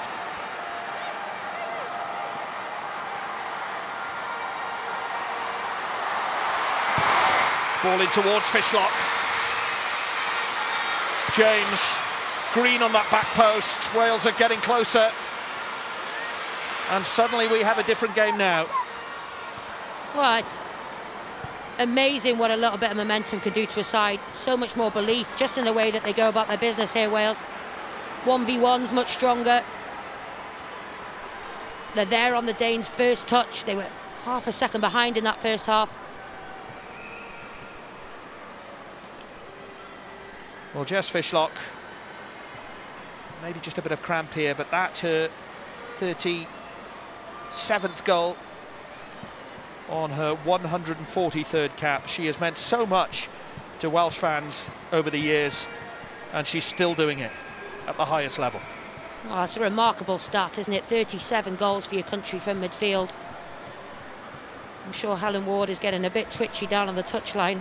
Maybe, just maybe, her 44 goal record is in jeopardy, but she'll also be one of the biggest celebrators of that goal. Just a moment of magic from Fishlock. Hopefully just a chance to get a little breather here, I think, for her and her team. And you made the point in the first half, you cannot overstate the amount of travelling this player does. Plays for OL Reign, recently signing a new contract in Seattle, and is the first on the plane for Welsh duty. And I'm sure Robert Page will have been cheering that goal as much as anyone. The incomparable Jess Fishlock. Yeah, and I don't ever remember her having an off-season, Simon. By off-season, I mean time away from football. She will fly to Australia, win the league, she'll fly to Holland, she'll go to France, win the Champions League before going back across the pond to OL Reign. She is a non-stop footballing machine and stood up for her country tonight again. But it's still a deficit for Wales, and it's Denmark who have a 2-1 lead. But that has just lifted this place. That goal from Fishlock. Masaga. Woodham conceding the throw.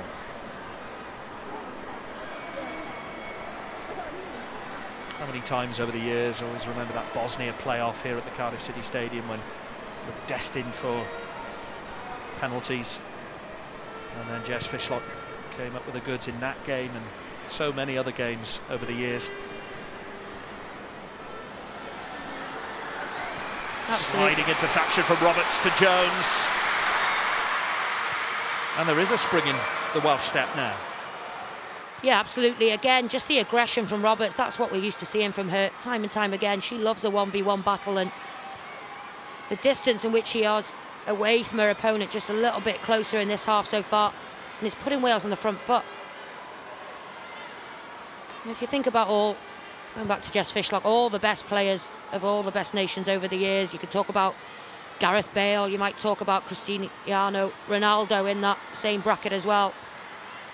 Even as they get more experienced, their role might change, but the magic that they can produce in any moment doesn't.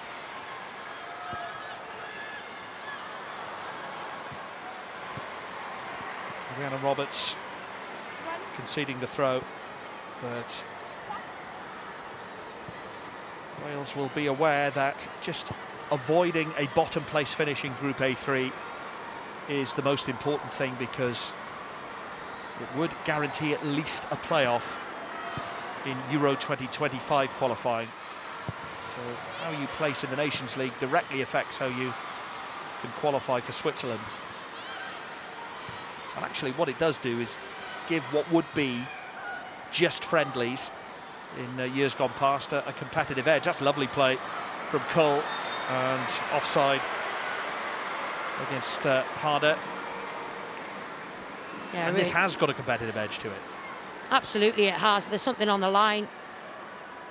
And it's played like a competitive fixture, and it's managed like a competitive fixture. It's great feet from the youngster Cool here. Just strays offside there. Thankfully for Wales, Pernilla Harder. No, it's terrific to see yet more history written in the women's game. It seems to be every week we're saying that, but it's how it should be. First Women's Nations League ever. First game ever played in Cardiff here. Can these fans be lifted again? Here is Velasaga of Kansas City. Nice play from Hasbo, watched by Amhara James. Real tussle between those two central midfielders. And here goes Vansgaard. Well to get the cross in, looked for Harder. And Zvava as well. And away by Woodham. Flick on from Jones to Holland. Christensen under pressure here, and, well, Denmark were calling for a foul there. It was Via who felt that she was pulled back by Holland. And maybe a suggestion that Denmark are rattled somewhat. I think they absolutely are. They wouldn't have expected this response from Wales, and credit to the referee, she's left the last couple of challenges for both teams go. That's what we want to see, really. We're coming to watch these competitive matches.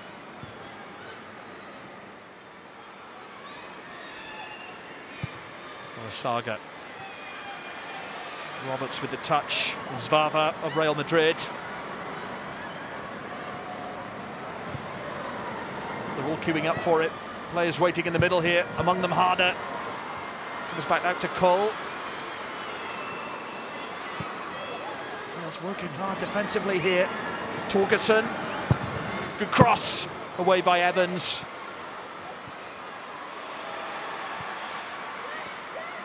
Well, Denmark really starting to push forward now.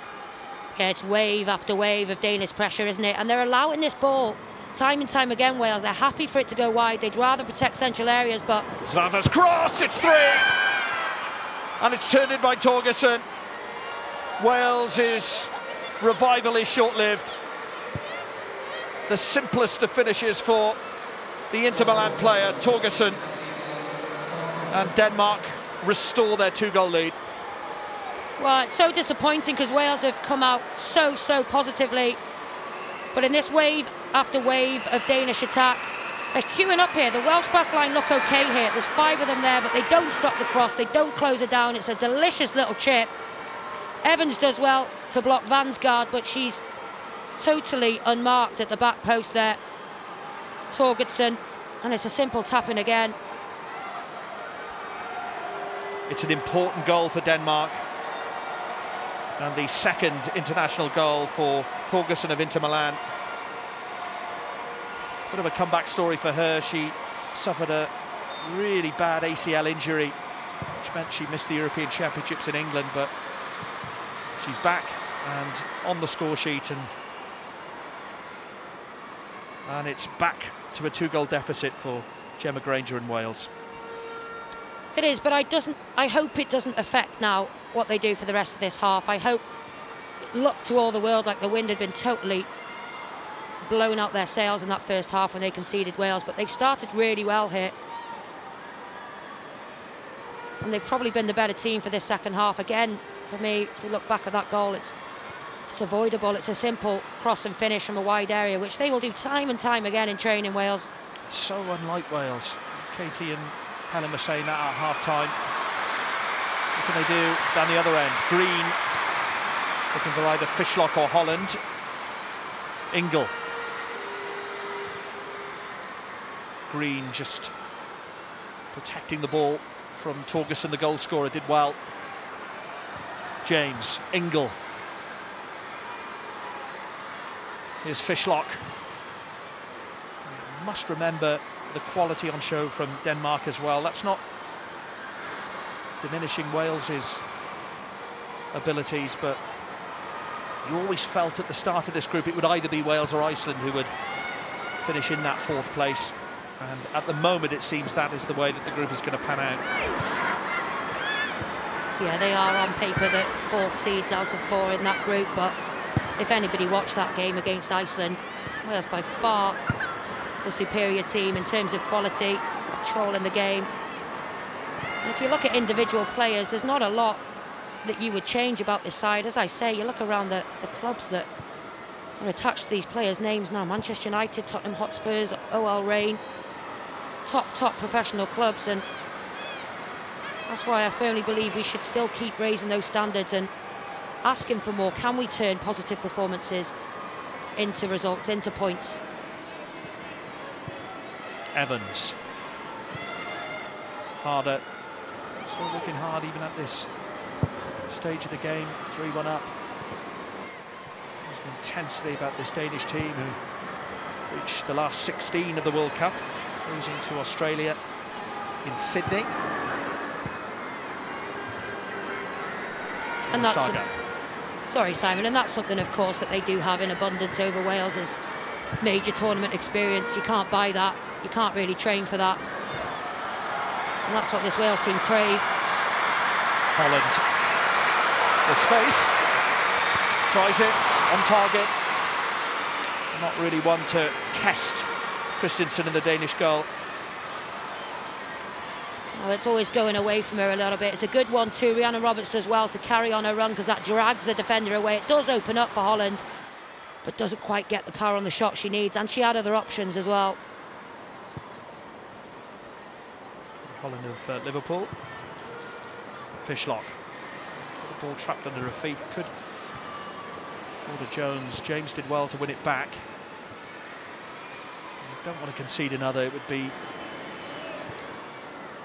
really harsh, maybe a fourth. Denmark. Certainly, it just seemed to me at 2-1, they just stepped up a gear out of nowhere, Denmark, and then showed that they could just change at the drop of a hat. Cole missing out there.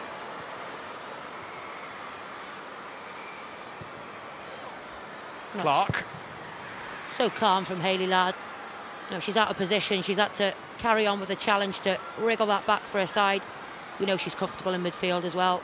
Hard has done well in towards Vangsgaard. Booking here for Hayley Ladd. Was it deserved, Nia Jones?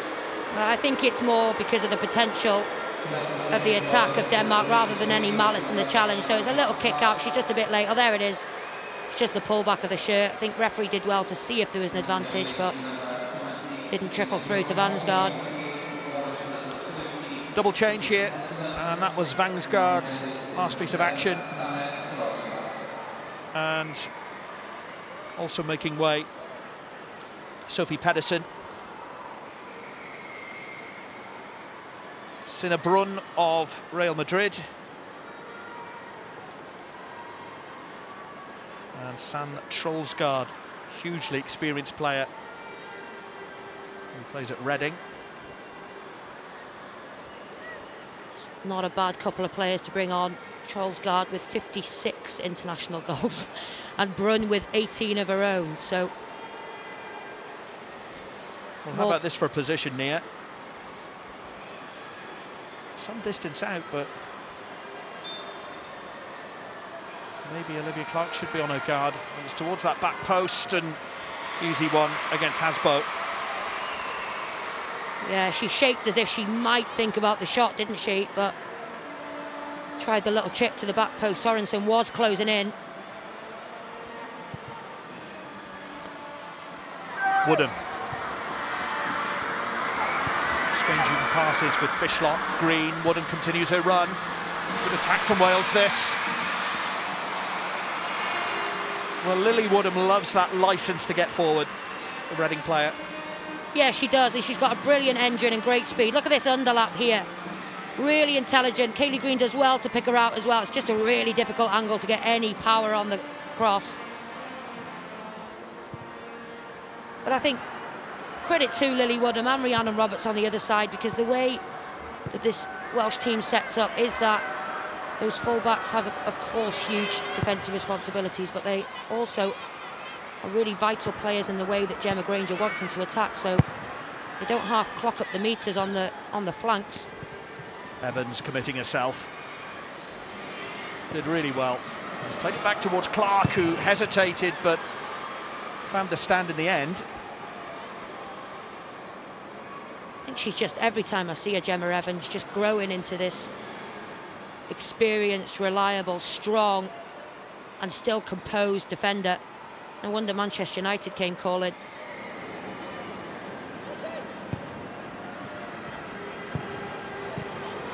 Harder.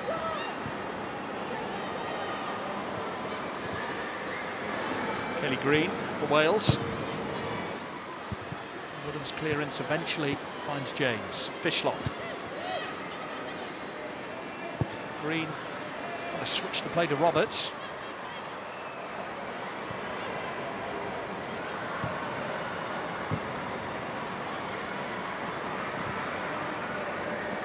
Ladd. Manchester United teammate Evans. Fishlock. just went beyond it.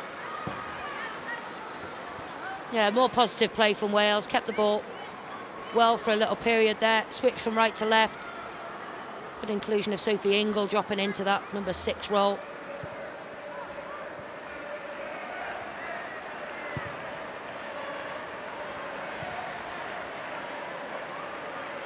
Holland closing down via of Everton.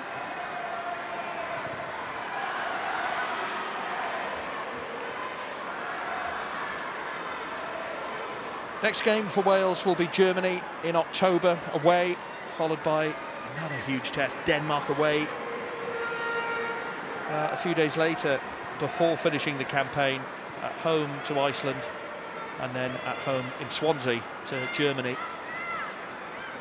Yeah, it doesn't get any easier on paper, does it? Germany, 2-time world champions, 8-time European champions, but watching them against Denmark in their opening match, there wasn't much between the two sides. Pretty even in terms of possession. Both had 8 shots on the goal, only 3 on target, so I can probably imagine it'll be a similar type of test to this one. Gemma Granger always said that she wanted to be playing against the better teams. You can see the logic in that, because even if you get to a playoff, you're going to have to play a top team at some point, so you'll get used to being against top-class opposition. Meticulously plans everything, Gemma Granger, along with John Gray, her assistant there. All those plans went out the window, I think, right at the start of this game, but credit to Wales in this second half to an extent.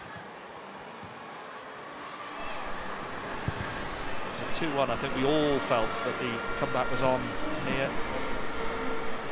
Ever the optimists, yes.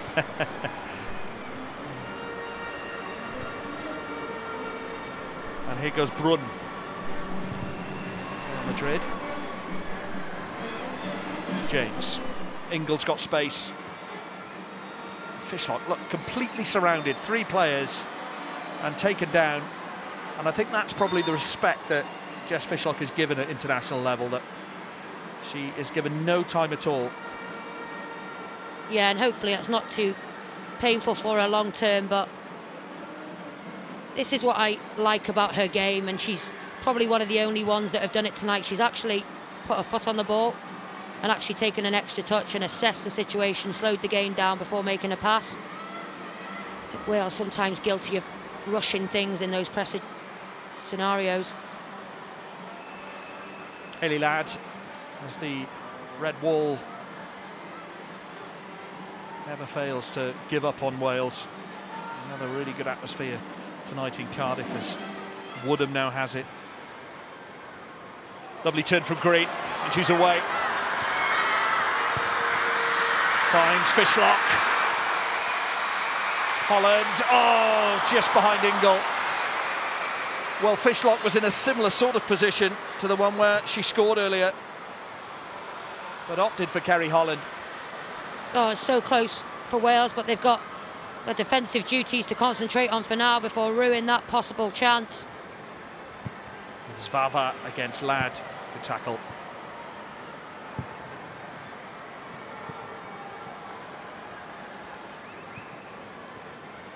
That's Kaylee Green for me, playing like a woman on a mission. Point to prove, having come off the bench, and it was her really clever turn, thanks to the ball down the line from Lily Woodham, that set them on their way, Wales. Yeah, has made a real impact off the bench.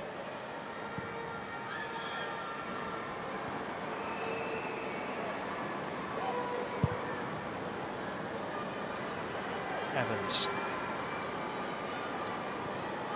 2 with Woodham. Olivia Clark will think, gosh, I've conceded 3 goals, but really from a goalkeeping point of view, couldn't have done anything about it, really. It was 2 goals after the penalty in particular were the really disappointing ones, defensively. Well, you can't leave any international player unmarked in the 6-yard box and expect your keeper to be able to deal with it. So it is really unfortunate for her, because that's really what you assess your performance on, stats-wise, as a goalkeeper. But nothing she could have done. Kaylee Green there, good experience, drawing the foul. Free kick Wales. And Howard James to take.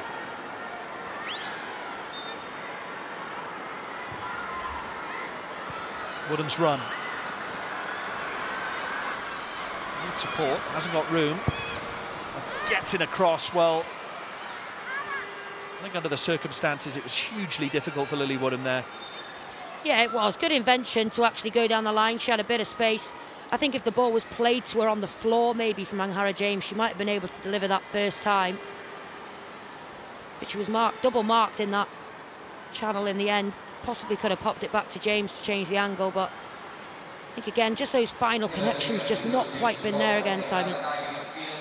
Well, here come the changes. Josie Green and Fionn Morgan about to come on. And a huge ovation for Jess Fishlock. You could see the disappointment on her face, but it's not through the want of trying. And Carrie Jones making way as well. Yeah, she's worked her socks off as well. Carrie Jones has been involved in a couple of Wales's brightest moments. Nice step over and dummy in that last attack that almost fell for Kerry Holland. Josie Green, a very solid central midfielder, will add a little bit of stability in there. And we know that dynamism and pace that Fionn Morgan brings. Let's speak to Katie Sherwood. And Katie, well, I think at 2-1 we were all hoping for the ultimate comeback, but Denmark got that third.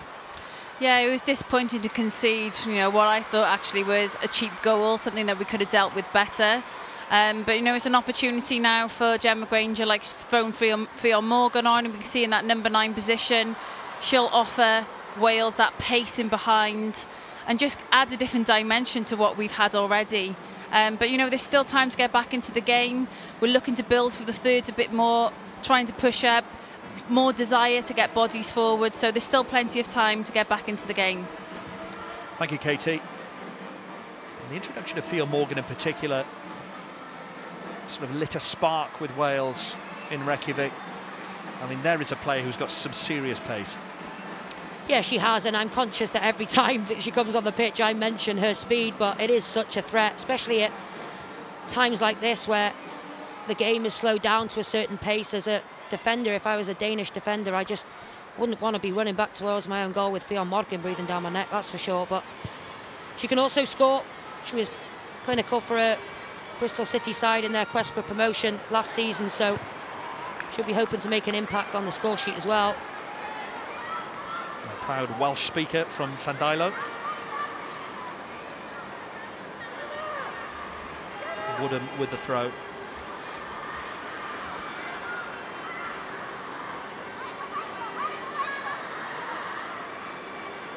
Morgan looking to go short here, but I think Woodham is running out of options here, but does find Fionn Morgan.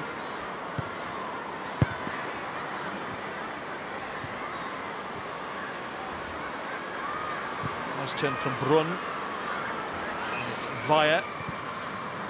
Good exchange of passes with Zvava here. Zvava's cross is an excellent one. Well caught by Olivia Clark, but Zvava showing some Real Madrid quality with that delivery. She dug it out really well, didn't she, with her left foot.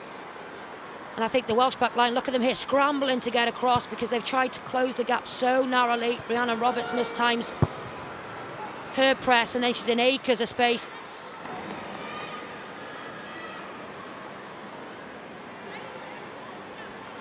Has had a real battle on that Danish left up against Rhiannon Roberts, the Welsh right back. I think this is what you get with top sides like Denmark. They don't just stay in the positions that you think they're going to be in. There's overlaps galore. There's strikers filling into channels and midfielders joining in. And in a moment, if you're not concentrated or you've gone half a second too late or early, it can punish you. Torgerson, the scorer of the third Danish goal. Clearance from Evans. Josie Green plays for Leicester. And Holland got space here to run at this Danish defence. Robertson supports, corner kick. Yeah, great physicality from Kerry Holland. shrugs off her opposite number in midfield to set Rhiannon Roberts on her way. This is what I mean, the engine that's expected from the fullback. She's just been defending a cross down in her own half, and she's up there winning a corner, Roberts. Ellie Woodham with a left footer here, so it will be an in-swinger. You can see a cluster of Wales players on the 18-yard line, all jostling for position, and some height there too with Roberts, Ingle, Evans. Good cross from Woodham. Ingle. Good fall to James. The break could be on here. Oh, well done, Fia Morgan. Very well done, Fia Morgan. Oh, she read that well.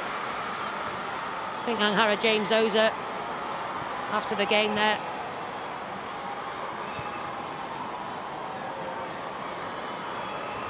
A tired pass there from James.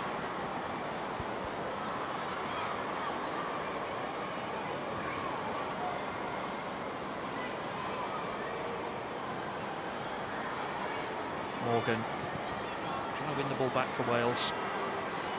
It's Brun. Ingle.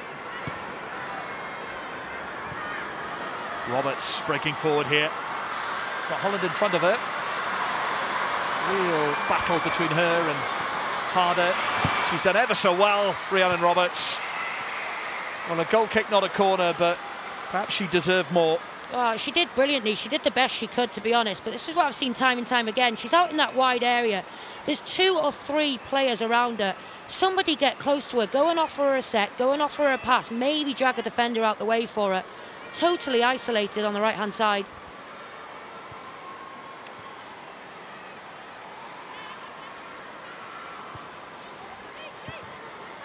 Denmark keeping the ball on the deck here. Cole. Brilliant first touch from Harder. And Torgerson is away. Evans gets the touch. Woodham did really well to block the run of Hasbo.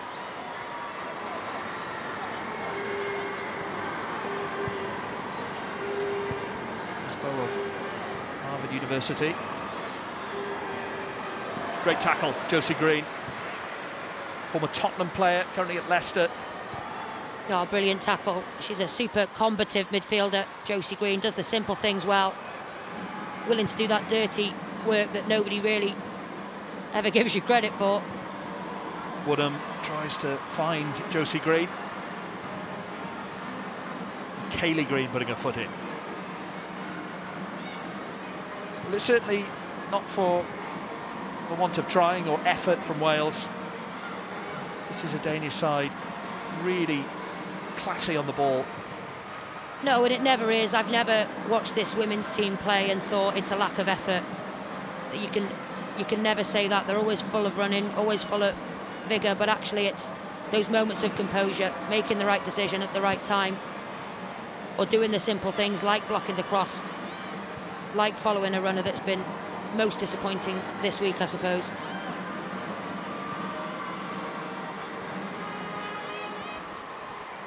Late challenge from Holland. Kerry Holland.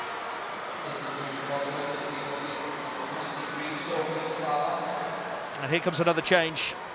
It is Nicolene Sorensen for Zvaba on that left wing. Sorensen plays for Everton and has a degree in engineering before turning her attentions to football. Could have been an academic. Some people are annoyingly good at lots of things, aren't they? Yeah, you're one of those. I am not.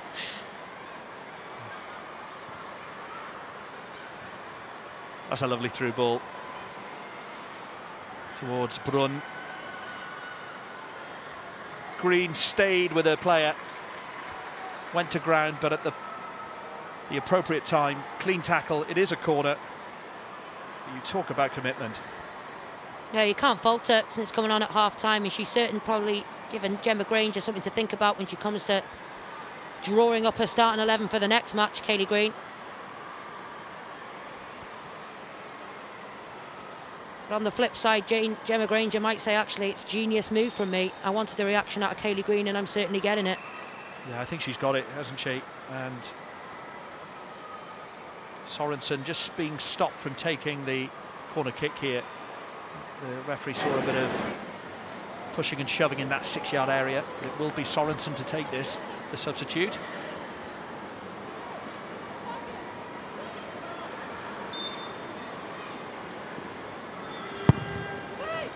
Floated delivery towards that back post. And an important touch, I think, from Gemma Evans. Here's Hayley Ladd. Yeah, I think she's been Wales' best player tonight, Gemma Evans. Not for the first time either. Fishlock will take the plaudits for the goal, I'm sure, but look at the pace of Fionn Morgan. She's onside. Delivery to Green! It was all about pace.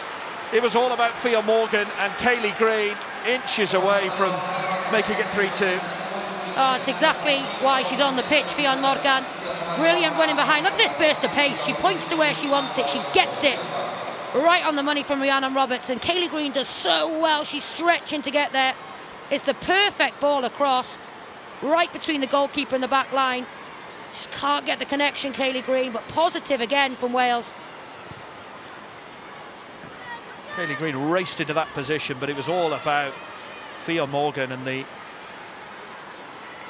qualities that she brings. And you talk about a player who may well have stuck her hand up for a regular starting place. Came off the bench against Iceland and really did well, and has done well tonight. Yeah, and actually, very often we find ourselves talking about Ingle, James, Fishlock, Green, but how exciting that we have players like Carrie Jones, 20 years of age, Fionn Morgan, 23 years of age, he's got 26 caps. I mean, they've accumulated them, they're building this experience, and going forward through this campaign and others, plenty of energy. Here she is again. Nice ball to Josie Green. Kaylee Green! Corner. It was a vital interception. And in the last few minutes, Wales have looked a real danger on that right-hand side. Oh, another brilliant running behind from Josie Green this time. She does so well, actually, to just get an angle on this. Look at this cutback. It's bobbling up. Green does well to get across the front. What defending that is. And it was Balasaga who got a vital touch to put it out for this corner. Lily Woodham.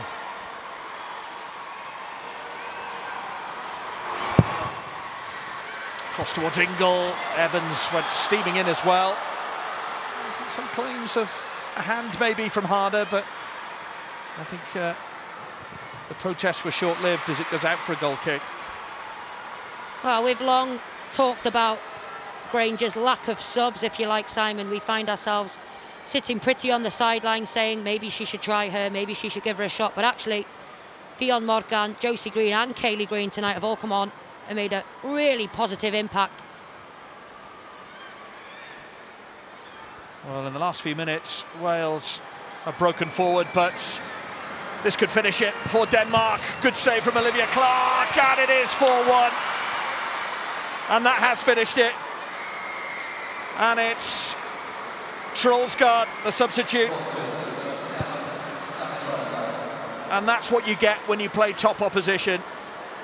No. Wales have huffed and puffed, but it's now 4-1. Well, they'd put everything into that final flurry and attack, hadn't they, Wales? And they were scrambling. They attack with such precision here. Trollsgaard starts it off. You think to all the world that Sorensen's going to bury this. Clark does well. Nothing she can really do about where it ricochets to, and who's first to it again. Trollsgaard. I mean, it's cap number 181 for her tonight, goal number 57.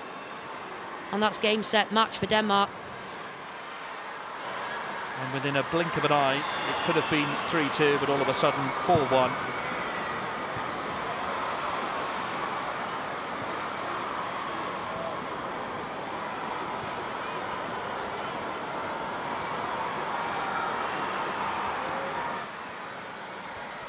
And Wales don't want it to get worse here. Trollsgaard waiting.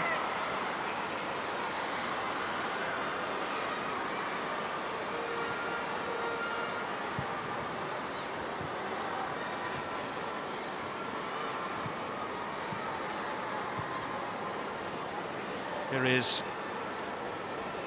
Alasaga.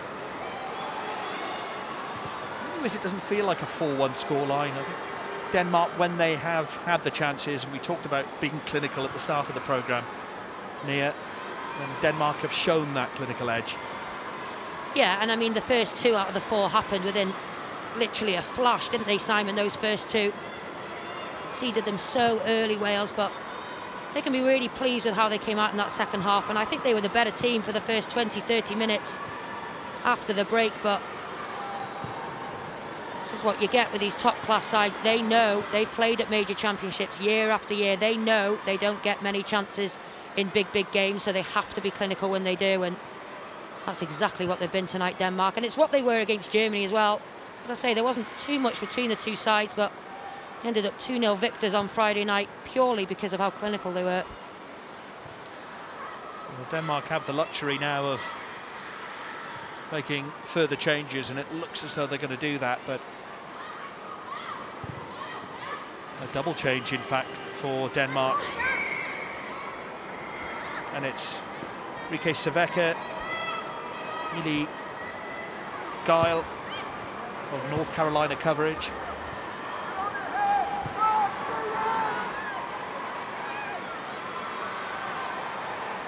Just a lot of quality on that bench that they could have picked from anyway as the starting 11, but it's the luxury now when you're 4-1 up, you can make these changes. Here's Hasbo. Early delivery, Clark off the line, hits the bar. Is it 5? And Harder puts it in. And this seems harsh on Wales, but take nothing away from Denmark's quality. Harder's hat-trick. Wales 1, Denmark 5. No, I know I'm Welsh, Simon, but it is harsh. That scoreline doesn't really reflect the tale of the game. But again, Wales are scrambling. Lily Woodham's been drawn out of position. It's a first contact again by a Danish boot, and then Wales second to react. They've been second best in most areas tonight. Got a feel for Olivia Clark. Sees it ricochet off that crossbar. Not an awful lot she can do. The young goalkeeper. To concede 5 here at home is not the way they wanted to start their home Nations League. And what a way to sign off the game. Pernille Harder being replaced. And high fives from the bench. A player of genuine quality. We talked about her at the top of the programme, Nia, and she delivered. Yeah, absolutely. She was world record most expensive female player ever back in 2020, and my gosh, she's worth every penny, isn't she? She scored 24 goals at Chelsea in 48 matches, and she came from Wolfsburg, now at Bayern Munich, and firmly regarded as one of the world's best, absolute best players. On the other end, Wales through Josie Green, not having the rub of the green, but take nothing away from Denmark. Got that a really impressive win against Germany, and it was always going to be tough this evening. It's just 5-1. It affects goal difference, obviously. Just hope it doesn't affect morale either.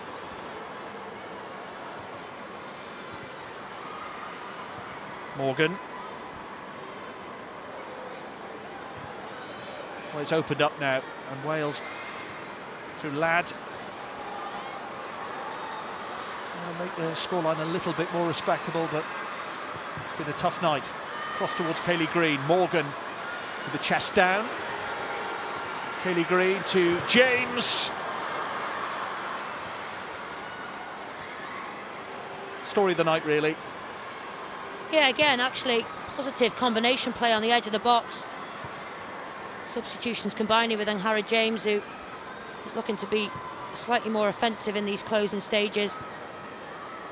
I think the biggest learning for me this week, watching both Wales' performances, is how vulnerable we've looked at times in our back line.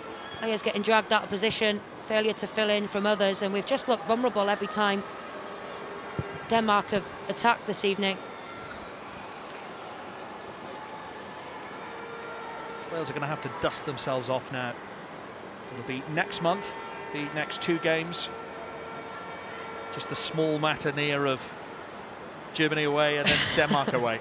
Yeah, it doesn't get any easier, does it? But listen, I'm sure Gemma Granger will be much better at picking out the positives than I will from this performance. And there will be some, absolutely there will be some. And there were loads on Friday against Iceland as well. But there comes a time where you've got to stop saying it and wishing for it. And we've got to start seeing it with goals in the net and points on the board.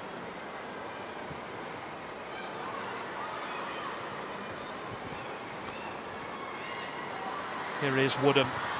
They're still looking to get forward, to their credit. It's Christensen with the save.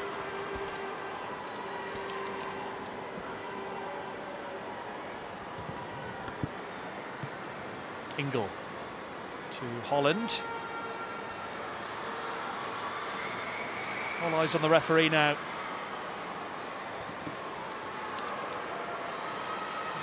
4 minutes of added time is up.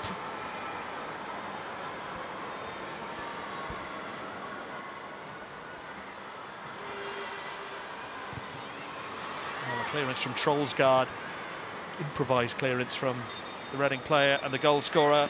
And that's it for this evening. Well, this is what you get when you play against the top nations. On paper it looks like a battering, but didn't always feel like that. Wales worked hard, especially in that second half, but Denmark's quality was clear to see. Every time they had a chance on goal, more often than not, they put one past Olivia Clark. Denmark, fresh from beating Germany, will be delighted with this considerable scoreline here in Cardiff. As for Wales, they will dust themselves off and go again. It's finished here at the Cardiff City Stadium. Wales 1, Denmark 5.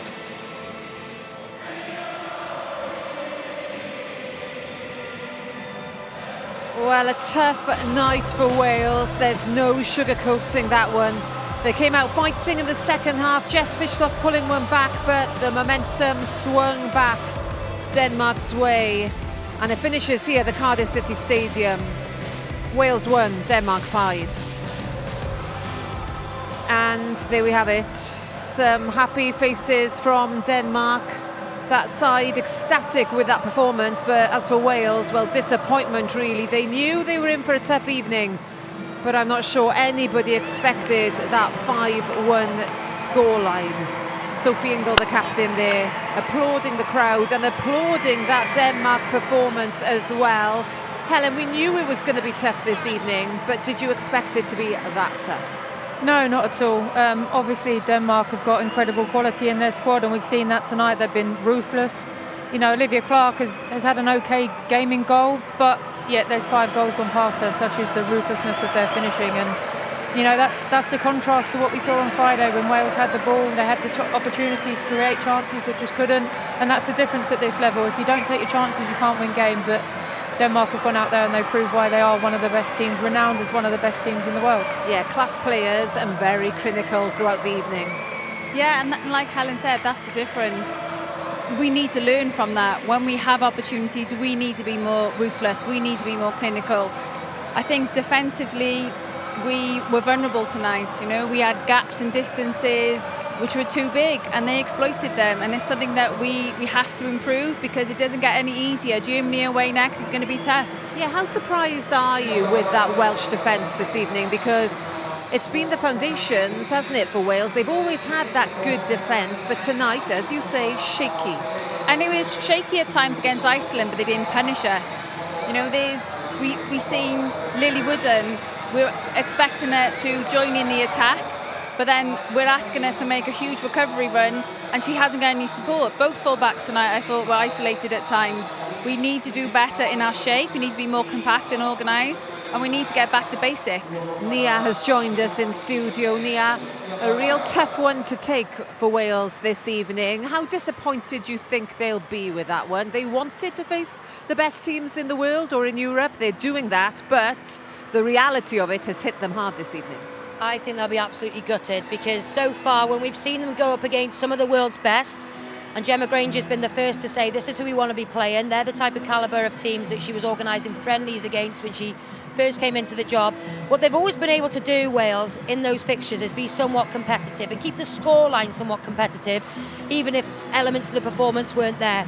To look at that scoreline, 5-1, I don't think it reflects the game, I don't, but actually, exactly like Helen Ward said, at this level, that's how ruthless you have to be, and that's how clinical you have to be if you're going to be competitive at this level. And they're in League A for a reason, they've earned that right, but actually, when are we going to start turning positive performances into points and into results? What's lovely to see, I have to say, despite the disappointment, look at these Welsh players just going around, thanking the crowd, signing shirts, and the fans, despite that scoreline, they still want to meet their heroes, because at the end of the day, we have seen so much development from this side, but they have been exposed this evening. They have been, and the players will always do that. They always go and say thank you to the supporters. Obviously, it's not as enjoyable on a night like tonight. It's nicer when you've got a win behind your belt or a good performance, but those fans will keep coming back, and that's the legacy that these players and those that have come before them have left out there. And there's a lot been going on behind the scenes to create these campaigns, the For Her, For Them, For Us campaign, and that has a big impact on the crowds we're seeing, and hopefully that doesn't put them off coming back to more games in the future. Okay, we'll have a look at some of the goals in a few moments, but first let's get some reaction. Helen's got some company. Yeah, Hayley Ladd joins me now. Hayley, a tough night at the office. What's your thoughts after that one? Yeah, tough night. I think any errors we sort of made, Denmark punished us, and that's the bottom line. So they're a really top team, and credit to them. But yeah, I think we'll be disappointed the way we defended some of those phases of play. A little bit sloppy, not great communication, and just a bit lax with things. But I think it's nice to score a goal, and like a good goal at that, against a top team. And obviously at 2-1 we sort of went to change the game, or hopefully opened up, and then we just got punished again. So it's a great lesson to learn against a top team. But yeah, we won't be down for long. This is part of the growing pains, if you will. We want to dominate the ball more, so that's part of it. And you want to play in League A, don't you, as players? Gemma said it as manager, but is this the stark reality of playing against higher rank opposition? Yeah, I think so. Yeah, it's not going to be easy. They obviously had a good result against Germany, who are another top side. So it's not the fact that we can just come here and expect to grind out a draw. We want to be more than that now as we evolve. So yeah, it's tough, but we've gotten plenty more games in this Nations League, and I know this group well, and we won't be down for long. We'll be hungry. We'll do an analysis. We'll be working through every little thing to make sure we're a better side next time round. Yeah, and it doesn't get much easier, does it? Germany away. How do you prepare for that one? What have you learned tonight ahead of that one? Yeah, I think just your basic defending. As we've sort of gone away and tried to develop our style a little bit more in possession, I think, yeah, we've come away from a few of our sort of fundamentals. So I think maybe getting back to that and just reminding ourselves of that, and yeah, and just growing as we play each tough team. Well, thanks for your time, Hayley. I'll let you go because I'll bring Jess in. She's waiting patiently there. Thanks for joining us, Jess. That was a tough one to take tonight. What's your initial reactions? Yeah, I think it's always hard to take when the scoreline's 5-1. But I think we'll look back on it, especially the second half, and look at some of the good things that we did with the ball and putting them under pressure. And we just, these games are going to be really good for us in looking at where we really need to get better. And that's not a negative, that's just, if we're going to compete with these teams, we have to get better, right? And so what better way to look at this and go, right, we have to be better defensively, we have to be better with the ball. And what does it say about this side, that the resilience to not give up? Because the last 5 minutes of that game, you created chances, you were attacking the game. I think that's the thing, like in the second half, Kaylee scores, we have 2-3 really good chances, and I think for them it's one of those games, right? They pretty much scored every chance they have, like that. Sometimes that happens, that's football, right? But we have to really nail on. I think they scored 3 crosses, it's not good enough. Another set play goal, not good enough. And so for us, it's like those tiny details of how can we get better at dealing with crosses, dealing with our set plays. They've cost us now in 2 games. And then I actually think us with the ball going forward, we're better, we're getting better, right? So I think, yeah, it sucks, 5-1 sucks, but there's still a lot of things we can take to get better into next camp, and we're going to have to, because we have these again and then Germany, so what are you going to do? Well, unlucky tonight, but thanks for your time. We appreciate it. Diolch, Jess. Thank you. Yeah, those are the thoughts of the players. Manager Gemma Granger joins us in studio now. Interesting to hear the players talk there about the disappointment and also saying, well, look, if we want to play the best, we've got to get better as well. What do you take from that 90-minute performance? Yeah, we're going to take a lot from that. When you do play the best teams, you have to make sure that, you know, the way we want to play now in possession to win these games, we have to make sure that we defend well. I need to watch back the game first and foremost. I think that this Nations League was always going to help us to learn quickly, and we have to learn very quickly from the goals that we've conceded, how we've conceded them, and also as well the chances that we're creating, because at this level you see the difference today. Because you talk about the defence, it's always been something that Wales have prided themselves on. It did let you down this evening. Yeah, I think that, again, you know, when we want to play a more open style of play, you will open yourself up against these big teams. We could sit in a low block. We know we can defend in a low block. But we want to make sure that these Nations League games that we learn, and we have to learn very quickly from this evening. Yeah, because you have Germany next, and then you've got Denmark away as well. How do you build this side up now after 2 tough defeats? Yeah, you know what? This League A is everything that we want. I wouldn't want, and I said the other day, to respectively be in League B, because we wouldn't learn anything. We will learn everything in these games, and we have to do that, because if we want to qualify next year for the European Championships, then these games have got to help us to do that. And on a personal note, for you as Wales manager, these 2 defeats, that scoreline this evening, how difficult is it? It's difficult because I don't like losing games, but the players don't like losing games. You know, we don't want to lose games, but what we have to do is recognise where we are in our journey and what we're trying to do, and stay very focused on taking the learnings out of these games. What about any positives as well? Because looking at that bench in that second half, Thea Morgan coming on, and also Kaylee Green, some food for thought for you there going forward. Yeah, one of the things we wanted to do off the back of the World Cup campaign was to, you know, bring players through. You know, we've got Olivia Clark, we've got Lily Wooden, we've got Carrie Jones, who we've brought through, and we've got to keep bringing those players through and giving them these experiences, because ultimately these games are competitive, but the Nations League for us has got to be about how we qualify for the Euros next year. Right, I'm going to see if anybody wants to ask a question. You might have to try and listen carefully, because I know you haven't got your ears in. I am quite quiet, so you might struggle. Now, can you just give us a little bit of insight into what it's like in the changing room? So we've obviously can watch from the outside, but we know it's totally different when you're in there. There was a huge reaction at half-time. They came out all guns blazing, Wales. What did you actually say to them in the changing room at half-time to maybe help that? Yeah, we changed something tactically. So Denmark, the way that they played in the first half, we made that tactical change. I think it was a difficult start to the game when we give away the penalty. You know, when we go 1-0 down so early, that's difficult for the players to bounce back from. But if you watch the girls from the first minute to the last minute, no one ever gives up.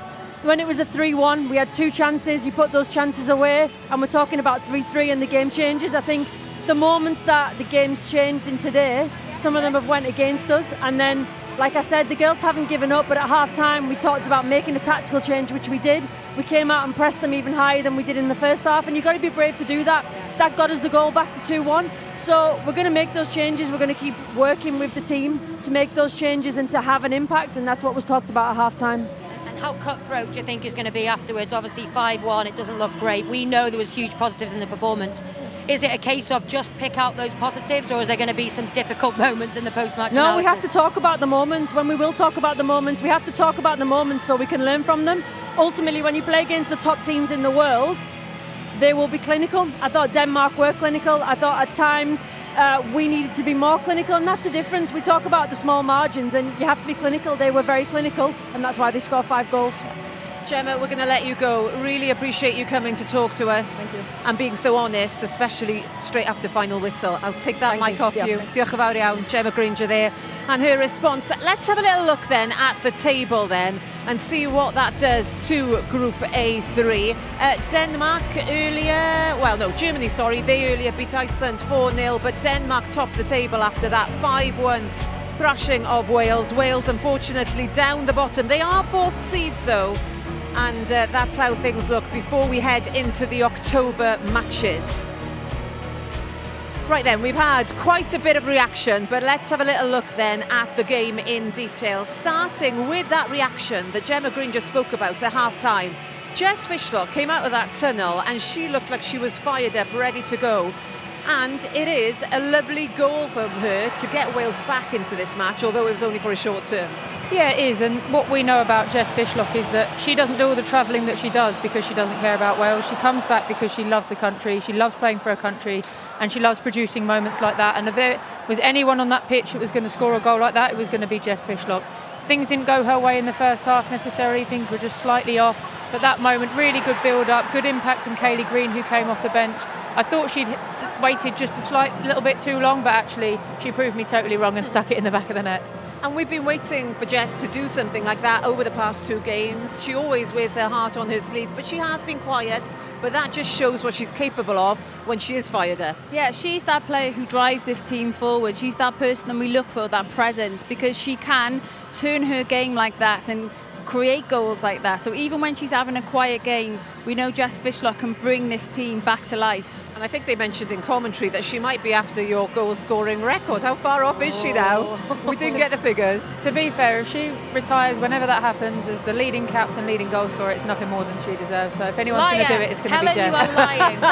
My goals to game record is always going to be better. Diplomatic answer, I love it. But is she one of the loud voices in that changing room, or does she go into her own little space? What is Jess like in that changing room at half-time? Funnily enough, she's a little bit of both, but I think in that changing room she certainly would have been one of the loudest voices. She has moments on camp where she needs her own space. That's probably more down to her age than anything, but she's a leader. You know, she might not wear the armband like she used to, but she's a leader on that field, and she will always make sure her voice is heard, both in the dressing room and out on the pitch. And you know, the players look up to her, or you know, down to her for her size, but they look up to her as a player. She's achieved so much in the game, and she will always lead this team as long as she's on that pitch.